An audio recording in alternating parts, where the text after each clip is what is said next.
This is the Yotas Yotas Yotas podcast, and welcome aboard. Wait, read. Oh, we're going already. We're going. So you can go ahead and read that. The fact that you have given me a Kyle the Captain. Do you follow? Yeah. Yeah. He's like, I feel like I wouldn't like him in person. No. Because he's such a direct talker that I would probably like try to get into a fight with him or one up him or whatever, just naturally. Yeah. But I can support him from afar, and I would love to just take this. Why would you get in a fight with him? Oh, okay, maybe fight's not the right word. Maybe discussion. Maybe fight's not the right word. Maybe discussion that gets heated, or I don't know, debate maybe? Is that maybe the right word? Yeah. Do sharks complain about Monday? No. They're up early biting stuff, chasing shit, and being scary, reminding everyone they're a fucking shark. Yeah. I can't remember. I had one. I chipped it. Yeah. And so I think it's been relegated to somewhere other than the cabinet. But I think it had something to do with, like, remember how badass you are. I mean, yeah. I mean, I'll send you a picture of it when I get home. That it's awesome that this is supporting him. Yeah. Right? That's the only way you can get these. It was a gift. Oh. But still, because I was, I don't know, following him and quoting him. And yeah. I also got his book. I think it's called Fucking History or something like that. Yeah. Yeah. I have never read it. There's so many books out there. The amount of stuff that I want to engage myself with, it's overwhelming sometimes. Yeah. Because I just want to support so many people and learn so many things and like read the books and listen to the podcasts and watch the movies and go to the events and stuff like that. But I just sometimes feel like I shut down because there's so much. So much. Yeah. You got to pick and choose. Yeah.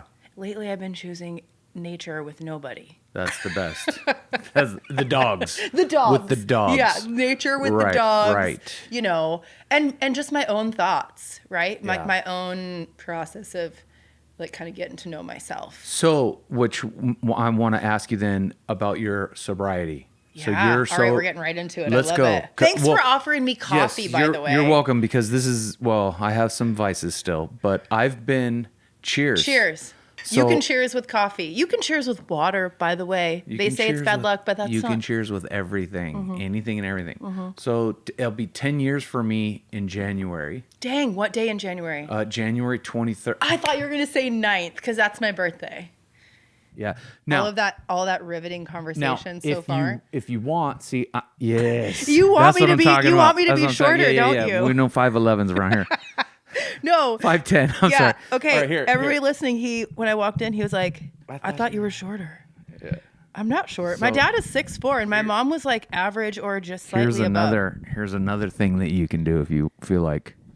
I will get way too animated, and you'll hear half the things I say. Oh, because you'll be doing this and this. Exactly. I'm not Italian, but not that I know. What are you? Okay, so the knob on the front, the big knob, other side, yeah. That one? Untwist that. Okay. And now you can adjust your height. That I was just not aggressive enough with it. Yeah. And then tighten the shit out of it. Did you buy these on Amazon? Is that why? Probably. Is that in the directions? Yeah, probably. Tighten the shit out. Just tighten to the point where it strips and breaks and you have to buy a new one. So I've had so many of these mic stands and they always sag. And then especially when you have it all the way out at the end, they'll want to tip, they want to sag. As though it's not designed to have the weight at the end of the lever. It's really weird. And so brand new ones, they'll last for a little while. These have a pretty good knob. They feel solid. But the other point that it gets messed up is in the neck, so it gets loose. They're a pain in the ass. How come you don't try the desktop ones? Well, there are lots of different kind of, I don't know, they get right in your face. I kind of like to have it from the side. I don't know. It seems like you have more room to, I don't know. Gesture? Yeah, and then, Okay. I don't know. I'm with it. I mean, like I said, this is my first podcast, and here I am, already trying to, I'm just, you're controlling the podcast? Are you controlling the podcast? I know, right? I'm just like that. I'm used to these for some reason. Have live mics around and and that kind of thing. It's more like, this is more stage work than... Yeah, I don't know, and it looks like all of the, the angles look better. Yeah. I agree. Yeah. I desist. Yeah. So we'll be fine. I'll fix it. I can fix all this shit later too. So we were talking about the reason I ask about your sobriety is that one of the reasons you're leaning towards nature by yourself solo because of being sober? No, I just wondered. Yeah, no, not at all. I mean, that's totally a reasonable deduction of why I would suddenly be running. No, but that's not why. I started really, I mean, I've always loved nature. I was raised in Idaho. My parents separated when I was young. Yeah. We could talk about that later if you want to. Family dynamics. Good times. Yeah, good times. Good fucking family. All right. Right? I knew. Squirrel. See, okay, exactly. Yeah. As soon as I don't know why, I don't know where or how, but you popped up in my feed and I started following. And I was like, oh, Forerunner girl. Oh, cool. Oh, she's traveling. Oh, cool. Dogs. Okay, cool. Yeah. And I started following you. And right away, I was like, she'd be fun to have on the podcast. Just because you're not afraid to talk. You're not afraid of the camera. You're just, blah, blah. Yeah, totally. Totally. That is me. Yeah. How I'm not famous on the internet is beyond me. Oh, no, I'm just kidding. There are lots of reasons. Yeah. Because we're not dumb. Yeah, I know, but I'll tell you what, sometimes it does. I was very honest the other day in one of my posts on Instagram about lately social media has been really a big skid mark just on society because of all this crazy shit that's happened. If you're listening to this podcast, a long time from now, we're still in the week post the Kirk assassination. Yes. For time context. But yeah, so. what is it? It was Thursday, right? Last Thursday. Yeah, so today's Wednesday. I was we're within the week. Yeah. We're still in shock. Pretty much. Yeah, totally. What are we in the anger stage now? Because it was. I don't know. Because I forget all the stages of grief. They're not linear. I know that. So if we have anger, it can be anywhere, right? That's right. The stages of grief are not linear, but there are 5 stages of grief, and I don't remember. Is that the post you're talking about? The reaction right after? It was the next day? No. The post I'm talking about is one where I was I try to be super honest and really authentic and show up exactly in the moment when I'm thinking about something or experiencing something rather than trying to make sure that my hair and makeup looks better or that I can get the camera right. I just go for it right then. And I've always been that way because I don't really have a lot of patience for the rest of that stuff. But the post I'm talking about is that I called myself out on secretly wishing that at one point I wake up in the morning and oh my God, you've gone viral. Oh, right. And now you have this cascade of companies being I want to give you money and stuff and notoriety. Yeah. And I always was that sounds like it would be really cool. Because I, of course, follow some influencers that have actually been really positive influence on my life in various ways. And then I just am having this week a lot of gratitude that I am not beholden and that I don't have to either respond to something that is it's not in my wheelhouse to speak publicly about what has happened. Right. I am only I only feel the way that I feel, and that's enough for me. And I think sometimes influencers, they either are right for talking about something or right for not talking about something. And I would hate to be in that situation where people could come at you, well, why didn't you take a stand? Well, why did you take a stand? You cannot fucking it's one win. Fucking way or the yeah, other. okay, good. We're allowed to say F word. Whatever. Wanted to be sure. Yeah.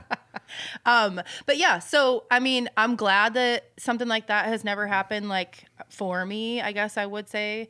But there's still a part of me that thinks it would be really cool to just be able to get supported to go and travel and take my shitty quality content and have that be enough. But it's dog eat dog out there. There's a lot of really dedicated content creators. That's all that they would do. Not be my approach. Well, that's all they do. Just doing this because I do this by myself, and just doing this and trying to so the video component's pretty new.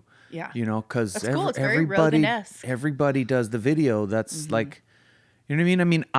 I'm personally don't watch as much YouTube. I listen to podcasts more because I'm, I guess, busier. Yeah. You know what I mean? Or at work. Yeah. At work. Yeah. You know what I mean? Having a life. Yeah, exactly.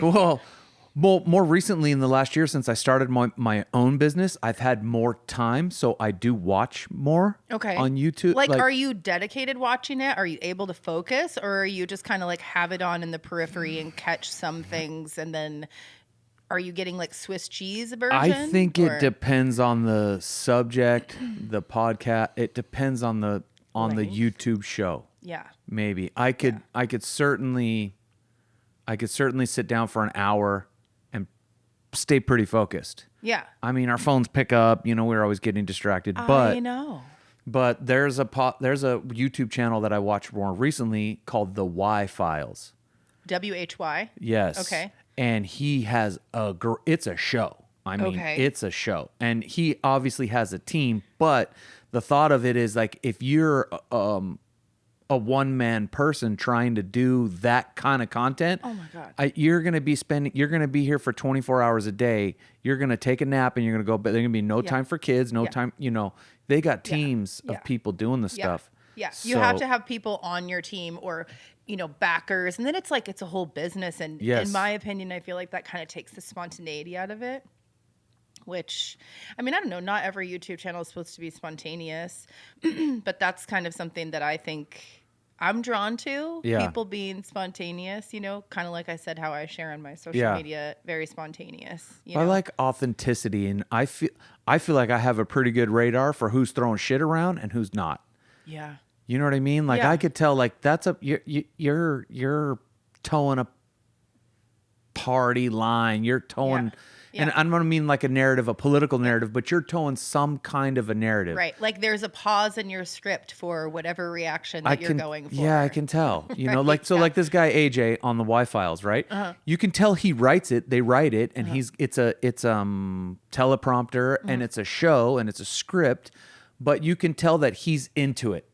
Right. It's stuff that he's interested in, and you can get that vibe. Like he's not some dude that they hired to fucking pitch this thing. Right.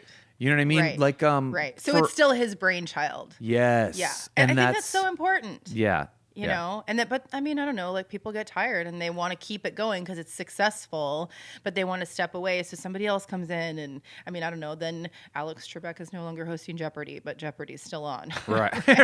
right. But it's not the same without Alex. Yeah. Alex Trebek. Yeah. Like I watched Jeopardy for the first time the other day and I was just kind of like. For the first time? No. Since Alex Trebek. I mean, my mom, dude, she's since they have this new host. Yeah. I mean, in, I don't know, regular TV, I almost was like, wow, they still make Jeopardy? Yeah. And Wheel of Fortune, but yeah, it came on and it was like just very different. And I mean, it was like part of it was the same, but part of it was very different. What's wrong with Alex Trebek? I mean, who's the new guy? No clue. It's just some random. The thing and what about is it Vanna White? Of course, no, because she's old. She's on. No, sorry, Vanna. Sorry, Vanna. You passed your. You still look super hot. I love your dresses. Yeah. Right.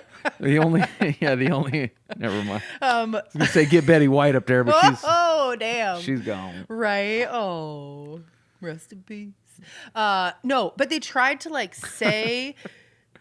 Whatever the tagline for Jeopardy, and they tried to like slide this guy's name in there, and I just heard Alex Trebek, and when it wasn't that, it was almost like you heard the record come to a scratch. This isn't the Wheel of Fortune anymore. This is Jeopardy. Yeah, Jeopardy. I mean Jeopardy. Yeah, Jeopardy. Yeah, you're blending. Oh, the who two. was the Wheel of Fortune? The Pat Sajak. And Vanna White. Yeah, that's why Vanna White. Vanna White was never on Jeopardy. Jason. No, jeez Louise. Maybe as a contestant, like some celebrity Jeopardy thing. We don't know. We should Google that. You're saying Jeopardy, and I keep seeing the wheel.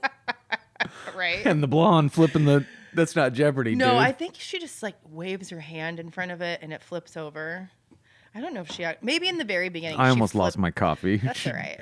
Didn't she? I thought she grabbed it and she would twist the thing. Maybe in the very beginning, but I do feel like towards the end they kept up, and then she just was like, whoosh, yeah, with their magic, and then it would just flip around.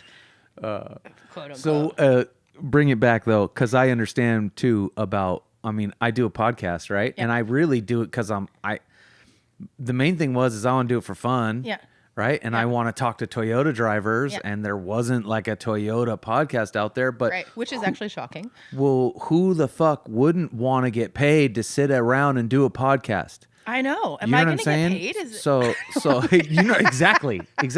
So like you said, I totally want to wake up one day and my fucking shit goes viral. Right. But at the same time, you know, I mean, at what cost, right? Like that's Well- like the whole like sell your soul to the devil type of thing. well, apparently, I think I did read somewhere in one of your bios on somewhere where you kind of humbly said, "I want to be a famous podcast host someday." Am I making that up, or I don't think I'm making it up. Maybe you don't remember writing it. The look on your face is kind of like, "Shh, don't say." no, I'm just trying to think of if I said something along those lines, or Yeah. I don't know if I wrote that or I not. mean, I don't know where I read it. I read it somewhere. About me?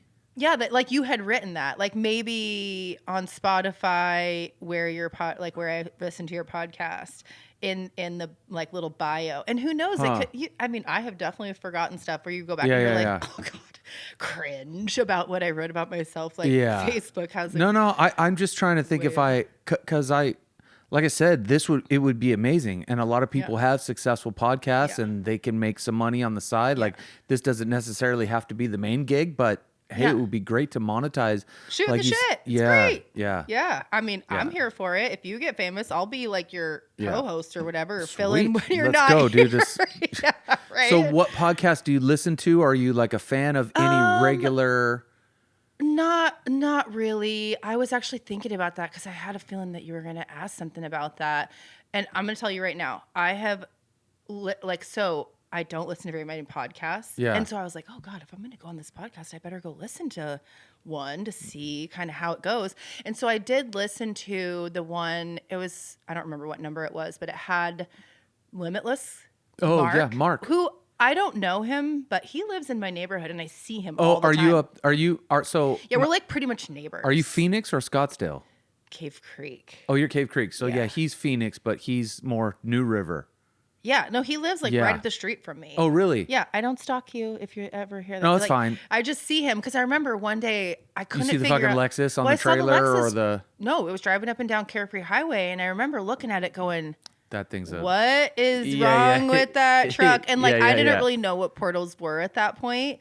And so I just kept thinking like, how does he get all that ground clearance? Like that's crazy. Yeah. And then, the more, because I'm not really like a grease monkey automotive girl. Like Right. I have what I like and I don't really know shit about it. I'll be the first to tell you. Like if I need help, I will go ask. I will reach out. Because my dad wasn't a car guy. My mom wasn't a car guy.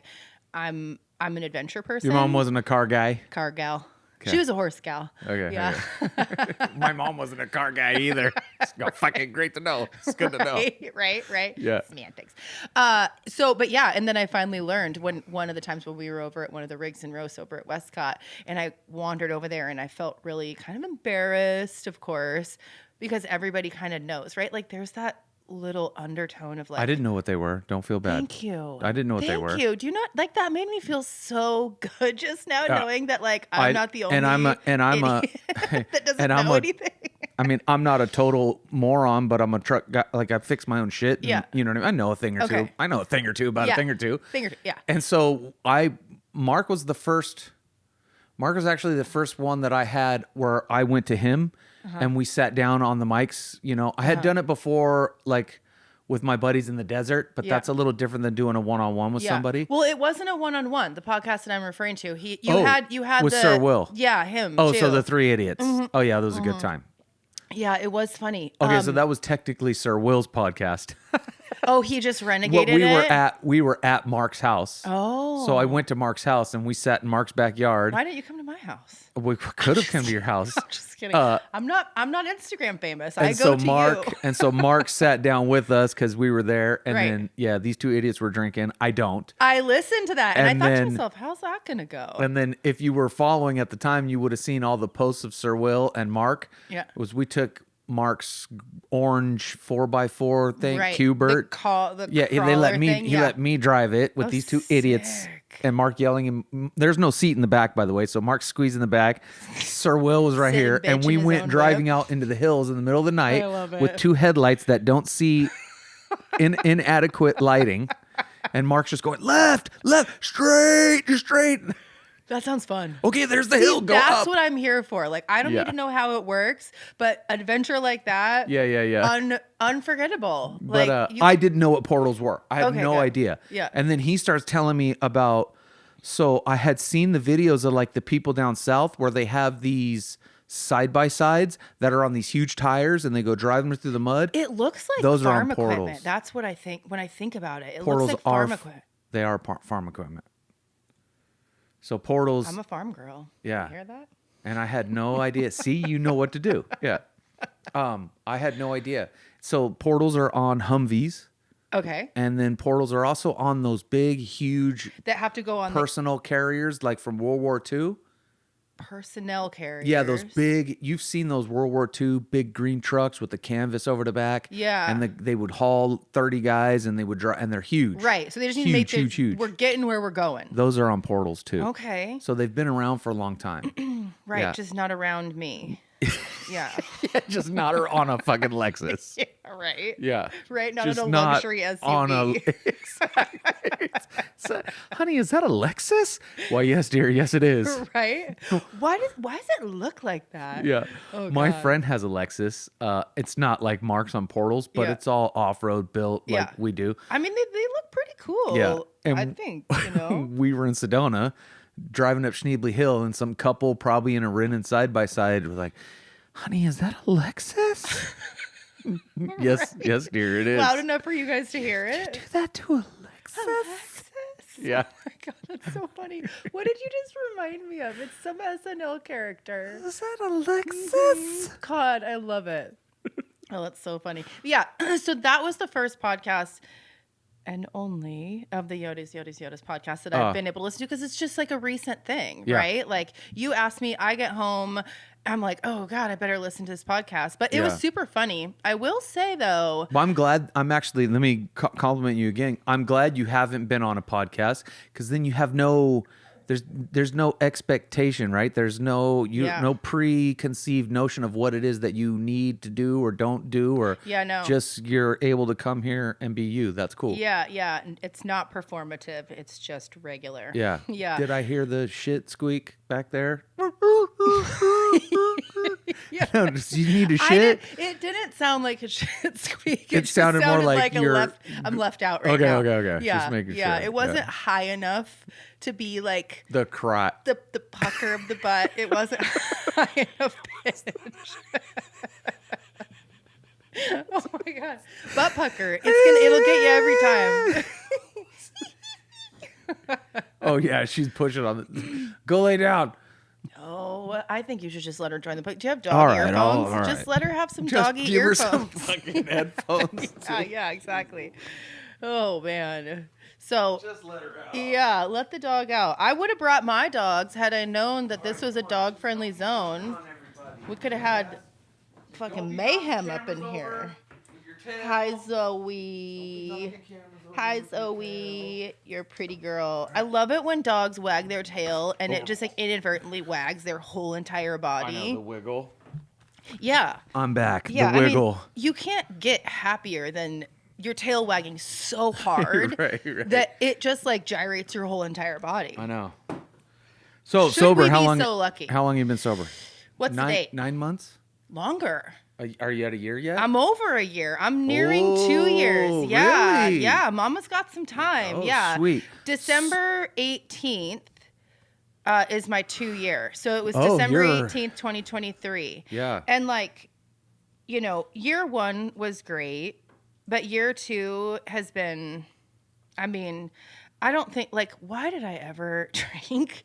Why did I ever poison myself like that? Why did I ever poison my spirit and my mind? Yeah. Okay, I'm going to tell you a really funny story. Congratulations, by the way. Oh, thank you. Well, before we go on, keep your funny story. Yeah. Rooms of Alcoholics Anonymous. Yeah, I've definitely sat in the rooms. I started my, is this going against tradition to talk about like program in a public way, right? Like, is it one of the traditions? I'm not anonymous. I'm an alcoholic. Hi, I'm Andrea, and I'm an I am alcoholic. not anonymous. Yeah, exactly. Hey, Zoe, see, listen, sweet baby girl, you're tailing my camera over there. Okay. Okay, That part. Go lay down. Hey, on the bed. Go on. Yep, Aw. thank you. So Lay down. Thank you. Good girl. Good girl. She's precious.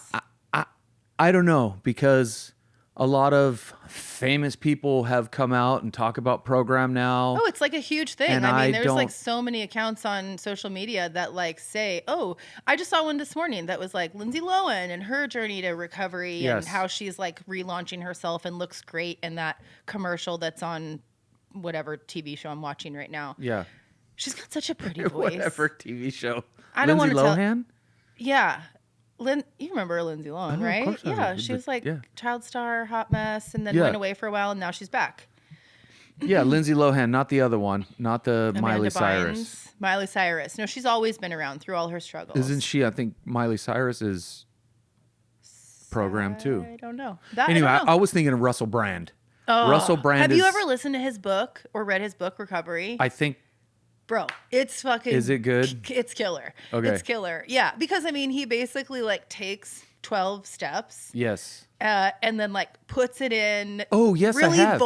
Vulgar terms about like, oh, my life is fucked, and you're like, how do I get unfucked and all this, with his like British accent. Yeah. I didn't sound and British his just fucking now. vocabulary. Oh, his lexicon, right? Yeah. There's a big word for you. There's a big one. Yeah, his vocabulary it makes me smarter. Even though he's like kind of silly, but I feel like his lexicon makes me smarter. Yeah, lexicon, that is a good one. Yeah, flex your lexicon. Flex your lexicon. Mark, flex your lexicon. Yeah. Mark. That's a good one. That's a good one. But yeah, so where do we leave off? You were going to tell me a story. Oh yeah. Why did I ever poison my body, I think is what you were saying. Why did I ever drink? Has nothing to do with that. Oh, okay, but okay. It just, I feel like that it was flooded right into my mind. Yeah, no, my mind does not work like A to B. Mine's like A to X to L to that's 3 called to... ADD. This is ADHD. not the first time I've heard that. I've never been tested, never been medicated. Not denying that it's a possibility. But it's okay. It's kind of fun. 100% okay. Yeah, well, I say ADHD is kind of fun? Yes. Well, I think I just realized that I'm also like, I have another thing. I don't know what it is. There's no diagnosis. It's all just, on the spectrum somewhere, some kind of, my buddy. How does it play out for you? What it is that you're I don't do things the way that everybody else does things. And when everybody else wants me to do it, but I mean, there's like, it frustrates me, and I have a very hard time sometimes communicating with other people who really just go with the flow. And I understand about the flow, right? And I can try to get myself into that go with the flow place, but I'm like so far outside of it. It's like whatever it is that you're doing, it hurts me. I cannot communicate or struggling. That sounds like autism, right? That's what I'm saying. Yeah. And so I again, this is all self bullshit, but I just think that maybe I have a little twist, right? And someone might call it ADHD, right? And I'm sure I have some of that, but I feel like I have something else going on. Yeah. I mean, I honestly think that if you don't have ADHD or some sort of, and the word lately is neurodivergence, right? Like they've kind of come up with that word as sort of blanket for all of these sort of different things, different ways of relating and behaving and whatever. But like in this world where we live, where things are coming at you like a million miles an hour all the time, it is impossible not to have overstimulation. Yeah. Yeah. But I want to tell that story. Yes. We're having together. It's like A times 2, D times 2, H times 2. We need a fucking whiteboard here. Okay, where were we? Totally. Circle that, dot that, cross that. We'll bring it back full circle. Right. It was a heartwarming story, and it's like it's a testament to. Okay, I'm going to back it up just a little bit. So I started in the rooms in 2019 in the rooms of adult children of alcoholic or dysfunctional families. Have you ever heard of that? Al-Anon? No, ACA. Al-Anon is more. I've been to a couple Al-Anon meetings, and it kind of feels a little bit like a room full of people that are really not taking responsibility for their part in their struggling loved one's dysfunction. In Al-Anon. Okay, so you've done Al-Anon. I've been to a few Al-Anon meetings. Okay. I feel like you mentioned ACA to me in our messages. Probably. I feel okay. I'm a huge advocate because it absolutely changed my life. And what's it called again? Adult children of alcoholics. Adult children of alcoholics. Yes, or I have heard of that. dysfunctional families. Like in the last couple of years, they've amended the literature to include or just dysfunction. Okay. Because not everybody is the child of an alcoholic. Right. My mom was not an alcoholic. My dad drinks a lot. I mean, it's not my job to label him an alcoholic, but he drinks like a lot, you know? And I accept that. It is what it is. And I see now how maybe that has affected his ability to parent me in the way that I deserved. Yeah. So moving on. After I got sober, I was up at his house. And my dad's favorite thing to do, right, is about maybe like 11 a.m., he cruises out to the garage and he's got his TV and his little workbench that's just cluttered with all kinds of shit, his cool, like fridge or whatever. And he hangs out in the garage. Like that's his zone. And so I go out there and I hang out with him when I go and I visit him. And I was up there. Okay, so I got sober December 23rd or December 2023. I was visiting him twice in the fall and late summer of 2024. So the first time I went, I took my camper. So I had my own space. The second time I went, I flew. And this was like closer to Thanksgiving. And so I didn't have my own space. So I was staying under his same roof, which may not sound like a big difference, but it really was. Somebody that's looking at and experiencing sobriety and looking at alcoholism in her family lineage in a different way. Like it was a very different experience. Yeah. And so I was outside with my dad and we were just like hanging out, shooting the shit in the garage. And one of his buddies was over. And I like all of his friends. You know, they're just like the neighborhood dudes. It's very like old school, right? Like the neighborhood's very old school. I love it. And he's like, had a couple and he smokes a little weed too. So he kind of double dips and I said, God damn it, Andrea, get me the roach out of the ashtray. Yeah, right, exactly. No, it's never been so much like that. It's always like, I'm just, hey kiddo, you want a puff? You know, Yeah, and he's but got I his meant- like brass. Yeah. you said, made me think of Hank Hill and the four guys standing, the king of the hill. Shoot the shit. No, yeah. I got it based on the impression. That was slick. So we're sitting there and he's like, hey kiddo. He still calls me kiddo, which I love. I think there's some of the beverages that you left here last time you were here in the fridge. And I was like, oh, cool. You know, it felt like he was honoring where I was at. And I thought that he was referring to the September trip. And I go over to the fridge and I look in there and I'm kind of like, there's nothing in here that it doesn't have alcohol in it. Okay, well. And I said, what are you talking about, Dad? I said, all these have liquor in it. And he's like, oh, shit. Sorry. And then his friend, ever so subtly, says under his breath, did she stop drinking? And I heard him because they're not like subtle, right? He thinks he's subtle, but he's not. And I heard him. And my dad, without even skipping a beat, was like, yeah. And it didn't even change her personality at all. My first instinct as like the drinking kid would have been like, what the fuck do you mean? Oh, yeah. But like I was able to take the beat and recognize that in my dad's sort of like funky, convoluted way, that was like a huge compliment. Huge compliment. Yeah. And it made me, coming from somebody that's literally known me my entire life, and I have been a sassy individual my entire life, knowing that did not come from a substance that I was using, that really is me. Yeah. And that alcohol literally never did for me what I thought it was doing for me. Yeah. I mean, what it did for me, I can honestly say right now, what it did for me was gave me something to do with my hands. Oh, yeah. I mean, I've shared about that in meetings on numerous occasions, and every time I do, everyone just erupts in laughter because it's like, oh my God, me too. Like, why is it that we have to do something with our hands? Hand to mouth, cigarettes, that kind of thing. Or like fiddling. I mean, Yeah. like it just makes me think of the Molly Shannon, like with her fingers. That's what is it, superstar? Well, then I never put that together actually, Yeah. and now I'm thinking about that as far as me. Yeah. It's something to do. Yeah. Maybe whether Go it's my get a hands drink, or buy yes, somebody a drink, it's something make a to drink, do. Yeah, Yes. it's like stay busy, stay occupied, fidget. Yes. You know, and it's like I don't know. Now, I mean, I still sometimes like don't know what to do with my hands. I was in a group photo just the other day and I was literally like, my hands were just like in the middle of the air. Like, I don't know where to put these. Yeah. Photographer, tell me where to put these. Like, Yeah. it was like so awkward, but now I can just laugh at it. Cool compliment. You know? Yeah. Yeah. Shout out to Dad's accidental compliment there. Right. Bless his heart. Yeah. Yeah. That is cool. Yeah. So that's one of my favorite, like, surprising sobriety stories. I know I'm still loud and obnoxious, even though Same. I think the I'm way more comfortable in my own skin with that loud and obnoxious self too. Yep. I like it.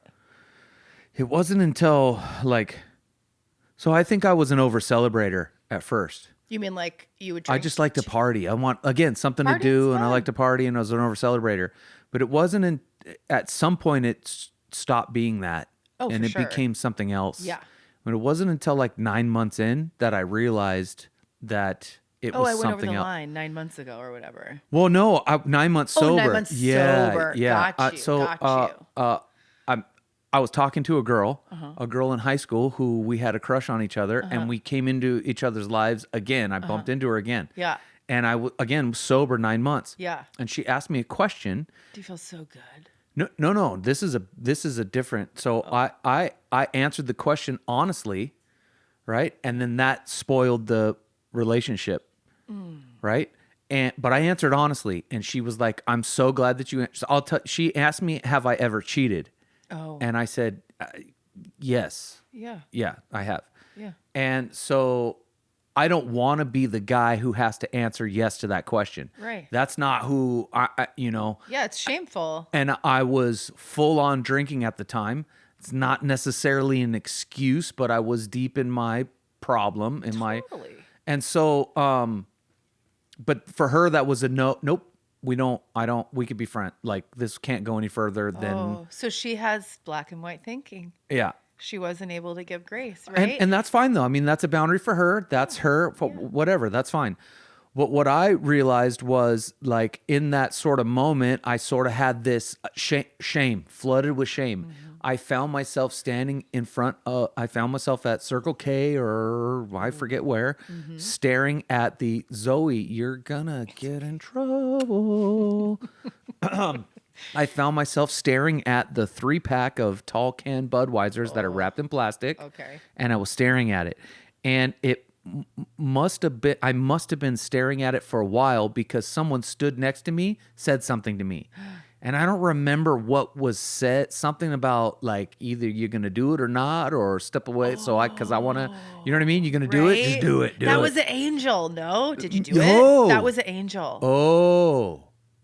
Bro. Yes. That was an angel. 100%. Yeah. 100%. Like, I just got like a little bit of 100 goosebumps because they show up and like Yep. God uses people. I'm not like crazy religious. I'm not going to turn this into that. But like God uses people, 100%. especially in situations like that. Yep. Where you were kind of like in that moment of rationalizing and, Yeah. you know, what do they call, what is the word that they use? Bargaining with the consequences Yep. of like, am I going to do this? Right. And I wasn't gonna, there was a part of me that knew I wasn't gonna get it. Yeah. I'm not gonna reach in there and grab that, but I'm looking at Yeah, it. you had to stand that close to the fire to remember how And a hot God it is. shot. Yeah. Right? And I had a moment of clarity. Oh, we do drink the pain away. I do drink the pain away. Right. Because there was nothing to celebrate. If you were Mr. Celebrator. Yes. Right. We're not celebrating I'm not shame. here. Yeah. I'm not here to fucking celebrate. I'm Totally. here to fucking drown the shame. Totally. And that's when I was like, oh. Yeah. I know. Those moments are so... Like, I welcome them. I'm like, oh, God, show me how I can be better, smarter, a better resource for those around me, more authentic. You know, I love opportunities. So this whole like that. anonymous, I'm not anonymous. I personally am not anonymous. Yeah. No, me neither. Me Yeah. neither. But I, you know, in the traditions, it talks about like, we shall keep the program Press, out of radio, press, and radio, film. at all, you know, whatever. Yeah. Like, I feel like podcasting's a little different. I feel like it's not like we're not sure it's a public kind it's of thing. not on NBC. But it's a private it's a private conversation that we're happening to share with others. And I mean, feel like Russell Brand wrote a book about that's it. what I mean. So. That's what I mean. So Yeah, exactly. yeah. I just always try to be really conscientious to know. It's like before I run over the line, I like, okay, where am I going right now? I don't want to just like do it and then be like, oh, whoops, I didn't even think about it. This is a free space. This is a freedom of speech. We are Charlie Kirk here. Right. Yeah, dude, fuck all that anymore. I don't know. Nobody better be fucking trying to shoot me. I'm not for sure. I like life. I don't fucking play games anymore. I know. But damn it, that was another thought. It's all right. It'll come back. Oh, I think back in the day. When they created Alcoholics Anonymous, it was probably frowned upon to be an alcoholic. You know what I mean? So it was totally way the more. Stigma has changed so much. Yes, we're like exposing shame. We're not bearing it anymore. Yeah, speaking shame, right? Like our good friend Brene Brown says, to speak shame is to reduce it. Yes, I don't know if that's her exact words, but that's something the way like that. My brain works, and it's absolutely true. Like when I speak about things that I'm shameful about in my life, if I'm nervous about something. You know, in the very beginning of my program, well, not the very beginning, there was a couple of times that I was asked to do a speaker meeting, which is a long form share, 15 minutes, 45 minutes, depends on the meeting. You're going to be the speaker. Yeah. Yeah. And I was so nervous because I had some creativity scars and public speaking scars from my younger years when I will just say didn't know what to do with my hands, and that encompasses my whole self. Right. I just was afraid to be seen. But so I was so nervous about this speaker meeting, and I knew going into it, I was like, the first thing out of my mouth has to say, I'm so nervous. So if I mess up, like, I'm just trying to be a human. And the second, and that's exactly, I mean, I wrote all my notes and everything. Now I just shoot from the hip because I'm just like, oh, fuck it. Yeah, I bullshit. You know, like this is great. I love it. But so I just spoke about how I felt the shame, and it literally felt like it just like kind of drained out my body. Yeah. It was so magical, you know. I mean, by the end, I almost said by the end of the podcast, by the end of the speaker like sharing, you know, I felt like my time went by too fast. Yeah. I had more I wanted to say. You know, I was able to look people in the eyes and keep my train of thought. I just touched on something that is so different for me now in my sobriety. I'm sitting across the table from you and able to not hold eye contact because that's kind of weird, but make eye contact with you and not lose my train of thought. Yeah. I used to be incapable of looking somebody in the eye during a conversation and not getting completely just derailed with, do I have something? Do I look stupid? Do I sound stupid? Da, da, da, da. And then like the volume on that inner critic inside my voice would just get cranked. My train of thought would be shot to the point where I would have that like happen in my throat where the words could not come out. And then I was even more embarrassed and I would just cower and like run away and hide. Yeah. It was awful. See, I think part of my drinking was to silence that voice. Yeah. In the beginning, you know? And then I think it became something of, you know, that as well. Like, oh, I'm not afraid to be me right now. Or it's just like a habit too, you know? It's like there's no one there saying like no. And then you kind of find yourself around a bunch of other people that also drink. And then, you know, it's just like a habit. Yep. You know, and then where does the line? I feel like for me in my years of drinking, like I never tried to stop drinking, stop doing drugs, or stop anything. I never tried to stop anything because I've never done a diet. Like I'm just not one of those people because I've never been like, I've always been very aware that it's like, I don't want to set myself up for failure. So I'm just going to not even try. Oh yeah. How sad is that? Oh yeah. Right. Yeah. And now I'm like, in one of the sessions with my therapist, one of the many sessions with my therapist, she led me right into saying exactly what I just like touched on. I don't want to be a failure. I don't want to fail. And she was just like, you have to fail in order to progress. Yeah. And I was just like, yeah. Yep. Oh. See, I want you to like me. So speaking in the meetings, like I'm more concerned about, am I going to say something like, am I going to make an impact? Are you going to like what I say? Are you going to, you know what I mean? Like I want you to, see, I think which is a very altruistic goal. I need you to like me. So that when it comes in need versus like a desire or a preference or whatever, but that's like the codependent hinge, right? When it becomes like, this must be, or I am not worthy. Yes. That's when it becomes problematic. Yes, 100%. Yeah. Yeah, it's tough. You lose authenticity. Yep.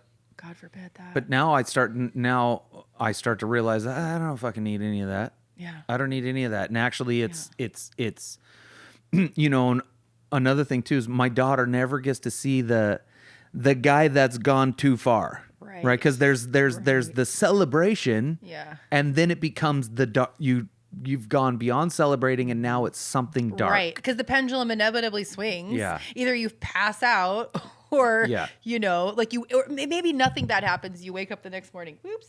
You're fine. Thing. You wake up the next morning, you're just like, oh man, like I maybe overdid it a little bit. And then, you know, for me, that was like, you know, I didn't even have to really have that many to wake up and be like, oh man, you did it again. Yeah. You drank again. And it wasn't like you got shit housed and you like hooked up behind the buffalo chip. Like it wasn't ever that. It was like I just couldn't go a day without a goddamn glass of wine. Shout out to the chip. Never have I ever at a concert behind the fucking row of. Yeah, not to say I've never done it in situations like that. Like God. I definitely have God. hooked up in So grimy stupid. situations. Yeah. Like I can't believe we did that. Right. You but, did that there. Yeah. Right. Oh, Yeah. for shame. Who am I? Who raised her? Lord. It was my wife at the time though, so does that make it any better? I'm not sure. That might just be a lateral shift. Or maybe we both have a problem. Oh, totally. Both right? have problems. You guys, Exactly. both have problems. That's the problem. Oh God, right? Yeah. Where you're in the like echo chamber of bad decisions, where Yes. nothing seems like a bad idea, but everything's a bad idea. Yes. Yeah. Good times. Yeah, Drinking. Drinking. I remember too that I remember being afraid of what my life would look like without it. I know. Because it was so much.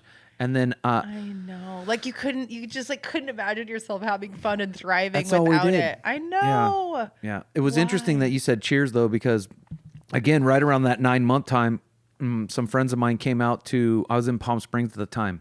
And they came out from LA area to Palm Springs to go to the casino, and it was his birthday, and my other friend came, and they all went and got beers at the bar, and then they came back, and they're like, cheers, and I used my hand to cheers, and like, oh, that's weird. My buddy Greg's like, that's weird, dude. That's really weird. And I was like, you know what? I was like, on that I wasn't, no, he's being honest. I'd prefer you be honest. He's like, that's kind of weird, bro. Like, you know, what So I You're went. like, I don't know what you want me to do. Chest bump your beer? I don't know. Yeah. So I just I was like, I'll be right back. So I went to the bar and I got a grapefruit juice. Sure. In a barrel. Right. And my drink was a Greyhound. Zoe, you're gonna get in trouble. Oh. Zoe, go lay down. She's about this podcast life. Zoe, go lay down. I'm Sweet petting girl. her. That's Hey, why she's not walking away. Go lay down. Go on, please. Zoe's Thank like, you, I'm good getting girl. mixed signals, Dad. I know you're fixing a. She sees hands and shit. She thinks, yeah. She's like, totally. Soon I got a just a juice. Yeah. And came back and I was like, cheers. No gin, just juice. Yeah. And my buddy Greg, same guy, he goes, Yeah. what is that? It's a grapefruit juice, dude. He goes, that's brilliant, dude. Just put a drink in your hand. Because he goes, now I don't feel awkward that I'm drinking and you're not. Right. And I was like, oh. It's all about the still drinking people. No, You I'm know, kidding. well, no, but I mean, I totally, I appreciated the honesty, and from that moment on, I just, if ever I was in a situation where fools were drinking, I would just go get something, Call a mocktail. you know, or we would go camping and wheeling, and I'll buy root beers, Totally. and then now it's in a bottle. Look, it's a fucking beer, and it's a beer. I am about that NA life for real. Like I have so many cool options. Like I will try. Well, not just because I like to have options of beverages, but I want to support the companies that are making non-alcoholic options for people that maybe don't have alcoholism yet, that don't want to drink but don't want to not drink. So they're like, I'm not going to get water, because water is water, right? Water is reserved for like just preserving life, right? Water is not like celebration. You could put cucumbers in it. You could put mint leaves in there. That's kind of a very first world attitude, I think, because I think there are places on Earth where they'd be like, water.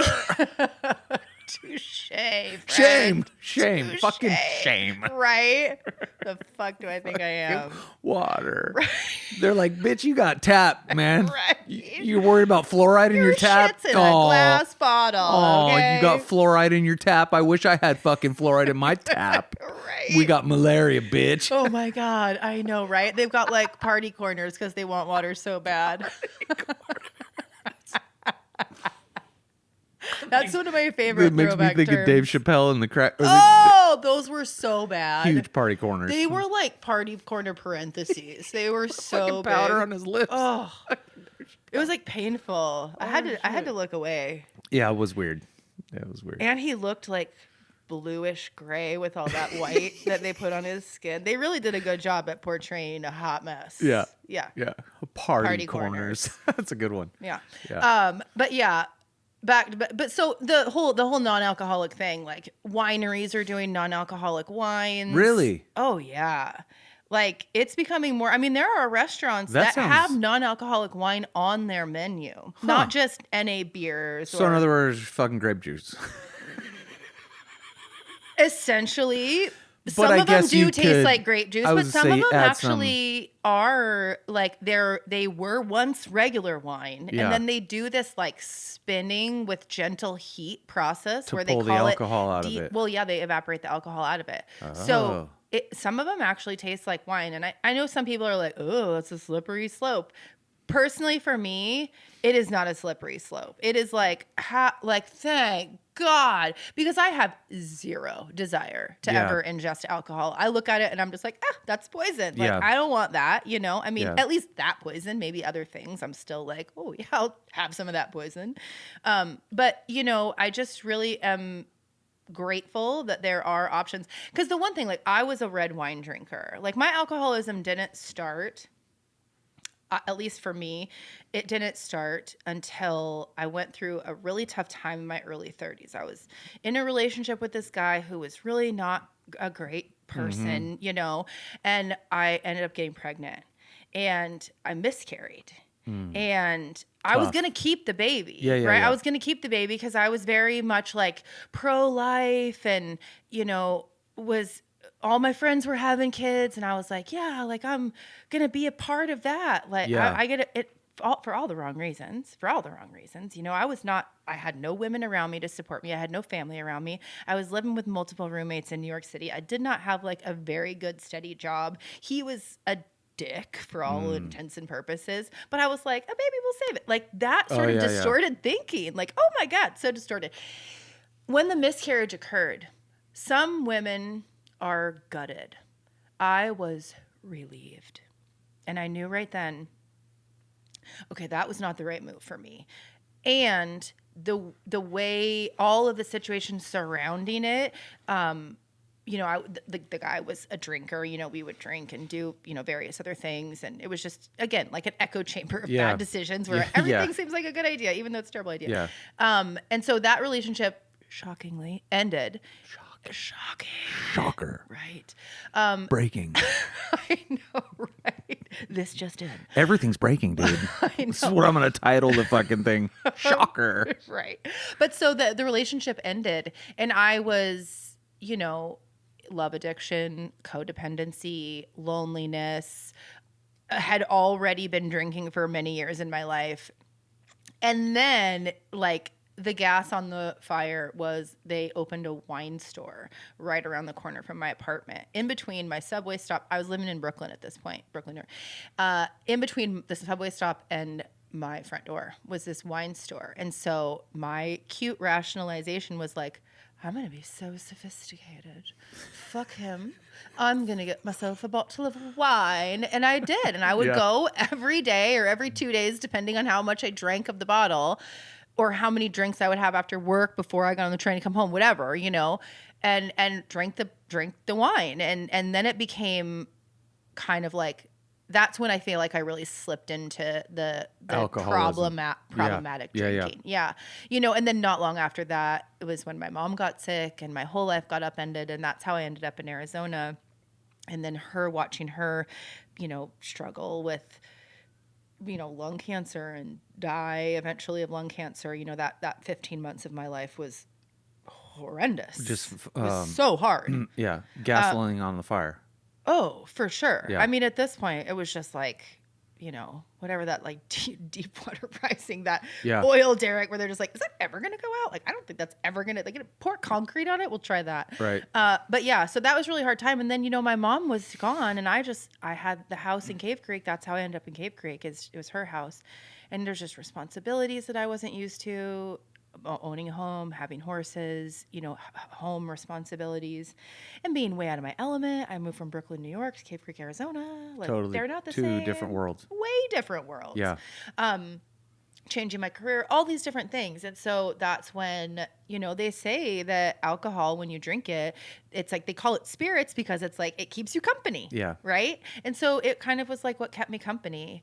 And even when my mom was sick and dying, like I remember there was a couple of times that I thought to myself, like, I'm going to have to deal with this eventually. Oh, yeah. Yeah. It's like I feel like everybody in Alcoholics Anonymous like has that moment of clarity. Well, they don't call it it's called denial because you're denying the truth, which we all fucking know. Yeah. You know. Yeah, exactly. And so I knew. And so I thought that I hacked the system for years because I started in ACA, right? And in ACA, so you thought you were going to get rid of the problems mentally, but still hang on to the be able poison. to drink. Yes. I thought I was going to be able to drink. I understand that rationale. Yeah. And so it took me, I started in ACA 2019, May 24th, 2019. So whatever that is, like 4 years, 5 years, something like that, of still drinking while in ACA. And then when I got sober, just thinking about. I'm sorry, just thinking about that. I just like had an itch on my nose, and now do I have boogers? Do I have boogers? No, you no boogers. No boogers. No boogers. Worried I got about the good sitting in camera front anyway. of them. Yeah. Actually, probably not. iPhones have killer cameras. Fuck that thing. Mm-hmm. That's all right. So I had another camera, sidebar, and another camera. My buddy came over here, Steve, to do a podcast, and the camera that was on him only recorded 12 minutes. Oh. For whatever reason, bummer. I don't know why. Was it a good 12 minutes? Yeah. Yeah, it's fantastic. Yeah. But he was in the other chair and he was really low, kind of like how you were with the mic. Yeah. He was shorter. Well, those the chairs that have the hydraulics in them, the hydraulic goes out, and then you sit in it and it just slide down. Yeah, so his head was just barely above the thing right here. That's hilarious. Yeah, I was like, well, I'm kind of glad it was only 12 minutes. Right. Yeah, mine went for 2 hours, so there's 2 hours of me talking to him. Thank God. Yeah. So I put it on YouTube and let everyone know, hey, sorry guys, like we're figuring this. Hey, you get to watch the evolution of a YouTube channel. So, right. Here we are in all of our authenticity. We'll see how these go. So when I got up to check the dog, we're still good. Yeah. I think iPhones will go forever as long as there's memory. Yeah. And this is the one that went for 2 hours. That went for 2 hours and 12 minutes. So it should be good. Good. Yeah. Totally. But anyway, sidebar. Yeah. You got the good camera. Good. Yeah. Yeah. You know what's good. I totally interrupted you. No, sorry. That's all right. I felt just naturally like a shift in the conversation happening anyways. So I feel like it was just all meant to be. Yeah. I feel like I could talk about sobriety forever. I could too. I understand your rationale about, because when I set out to do it, I just set out to give myself 1 year. I'm going to quit drinking for a year. Yeah. Right? Because I figured I'm going to quit drinking for a year. Yeah. And then when I get to a year, I'll reassess my situation. Right. And I'll get control of my life. Well, you need the reward. Yeah. Right? Like if you're going to do anything hard when you're struggling with addiction, there better be a fucking reward. Yeah. Even if it's regression. right. And then after the year was when so I was afraid of what my life would look like without it. But then at the 1 year mark, I was afraid of going back. Yeah. I was like, you know what? I'm good for now. Yeah. I remember kind of drifting away from the rooms for a while because I got my year. Yeah. But I had no real desire to go back to it. Totally. Yeah. I have no desire whatsoever. Sounds like you. So a lot of people go in and out. I watch this. I have friends that have gone in and out. Yeah. And for me, ACA was the ticket, for me. Really? Oh yeah. That sealed the deal for you. People, like a lot of people, because people come in to ACA from the rooms of AA after being sober for like decades. Yeah. And they're just like, why am I still so fucking miserable? Like I thought AA was supposed to fix everything. I believe in God. I haven't done anyone. I do my 10th step all the time. I carry the message. I do all these things. And why am I still so miserable? Yeah. And they come into ACA and they're just like, holy shit, like addressing the childhood issues as the why. Like why? Because they say like it's the cog of the wheel, right? You have the middle of the wheel and then all the other anonymous programs are kind of like spokes of this wheel. But childhood wounds, mother wounds, father wounds, primal. Exactly. Your core beliefs being disjointed. That's where it all really starts. You know what the primal one is, right? No. That's the birth wound. That's the baby wound. That's the first wound. Like, so I think... Like, you mean just being born? Yes. So I had the umbilical cord wrapped around my neck. Okay. And so life was trying to kill me on my way into it. Oh. So I believe that's what they call a primal wound. People who parents give them up for adoption when they're born. 100%. Primal wound. 100%. It's a deep... Well, I think that could be many of those deep wounds, I mean, just like abandonment and rejection when you're at the most helpless and so those needy. are primal and then childhood and then... Yeah. I never really have like thought much about primal wound in terms of like trauma in the birth canal or trauma upon birth I don't... or, NICU or anything I don't like see that. how... I don't see how it could not be, right? I mean, you're impressionable. And the umbilical cord is wrapped around my neck, and every time she's trying to push, exactly. Right. So you want to know where this fucking chip comes from? It comes from fucking my mom trying to kill me. Yeah. Right. Right. 100%. Just evil. Right. Right. No, I mean it's just like I never really thought much about that. Primal. I don't think that I had. I mean, at least that my mom never told me about any sort of complications. I was a very long labor though, 36 hours. So I was just in that hot seat. Fucking get out of here, or would you just... I wasn't even that big. I don't know. I was lazy. Pain in the ass. Yeah. It's a fucking time. Hanging around. Yeah. And I was late. I was supposed to be born on New Year's Eve, 1981, December 31st, but I was born January 9th. You just dated yourself. I'm 43. Okay. I love it. I'm just giving you shit. My 40s are the best. Yeah. The 30s, bye. Well, they were good. I had fun. Don't get me wrong. Oh my God, my 30s were, I hate to be like, oh my God, like so whiny about it, but my 30s were very challenging. I had some fun. I will say that. And maybe it was, my 20s were sick though. Yeah. That's where I got, in trouble because it was a relationship, a divorce. Oh. And it was a shitty marriage and a very short, shitty kind of marriage, and then a divorce. And it was after that I really. So I think I celebrated up until that point, but I was right on the I was on a tipping point, and then that relationship tipped me into fucking let's go. Yeah. I'm gonna see how far can I find the bottom of this bottle. Right. These bottles. Right. I'm not done digging. This one's empty. Oh, we're gonna see how deep this one goes. Yeah. And then it just led to all kinds of other shit. Yeah. Yep. Yeah. No, my 20s. I don't think I really drank alcoholically in my 20s. I don't remember really ever thinking about it. Yeah, I didn't either. I just had fun. And I mean, there was a lot of other stuff going on. I mean, it wasn't just booze, but there was like so many people around me. I mean, I found my tribe of lost children in Los Angeles. Yeah. Yeah. Oh yeah. I moved down there when. How long did you spend in LA? I moved down there in 2004, like very beginning, like literally almost January 1st. Yeah. And I left in 2011. I'm from Southern California, so where in LA were you? I landed first in Burbank. Yeah. Because I moved down there to go to school to learn how to be a makeup artist for like film and television fashion industry. Yeah. And so the school that I went to was right there in Burbank, right in the midst of all the studios and all that fun stuff. Hollywood, yeah. And then I lived in that apartment that I had on Orange Grove. I love that apartment. Dude, it was so cheap. It was a massive 2-bedroom with literally more storage than I have in my house now. It was like $1,100 a month. Yeah.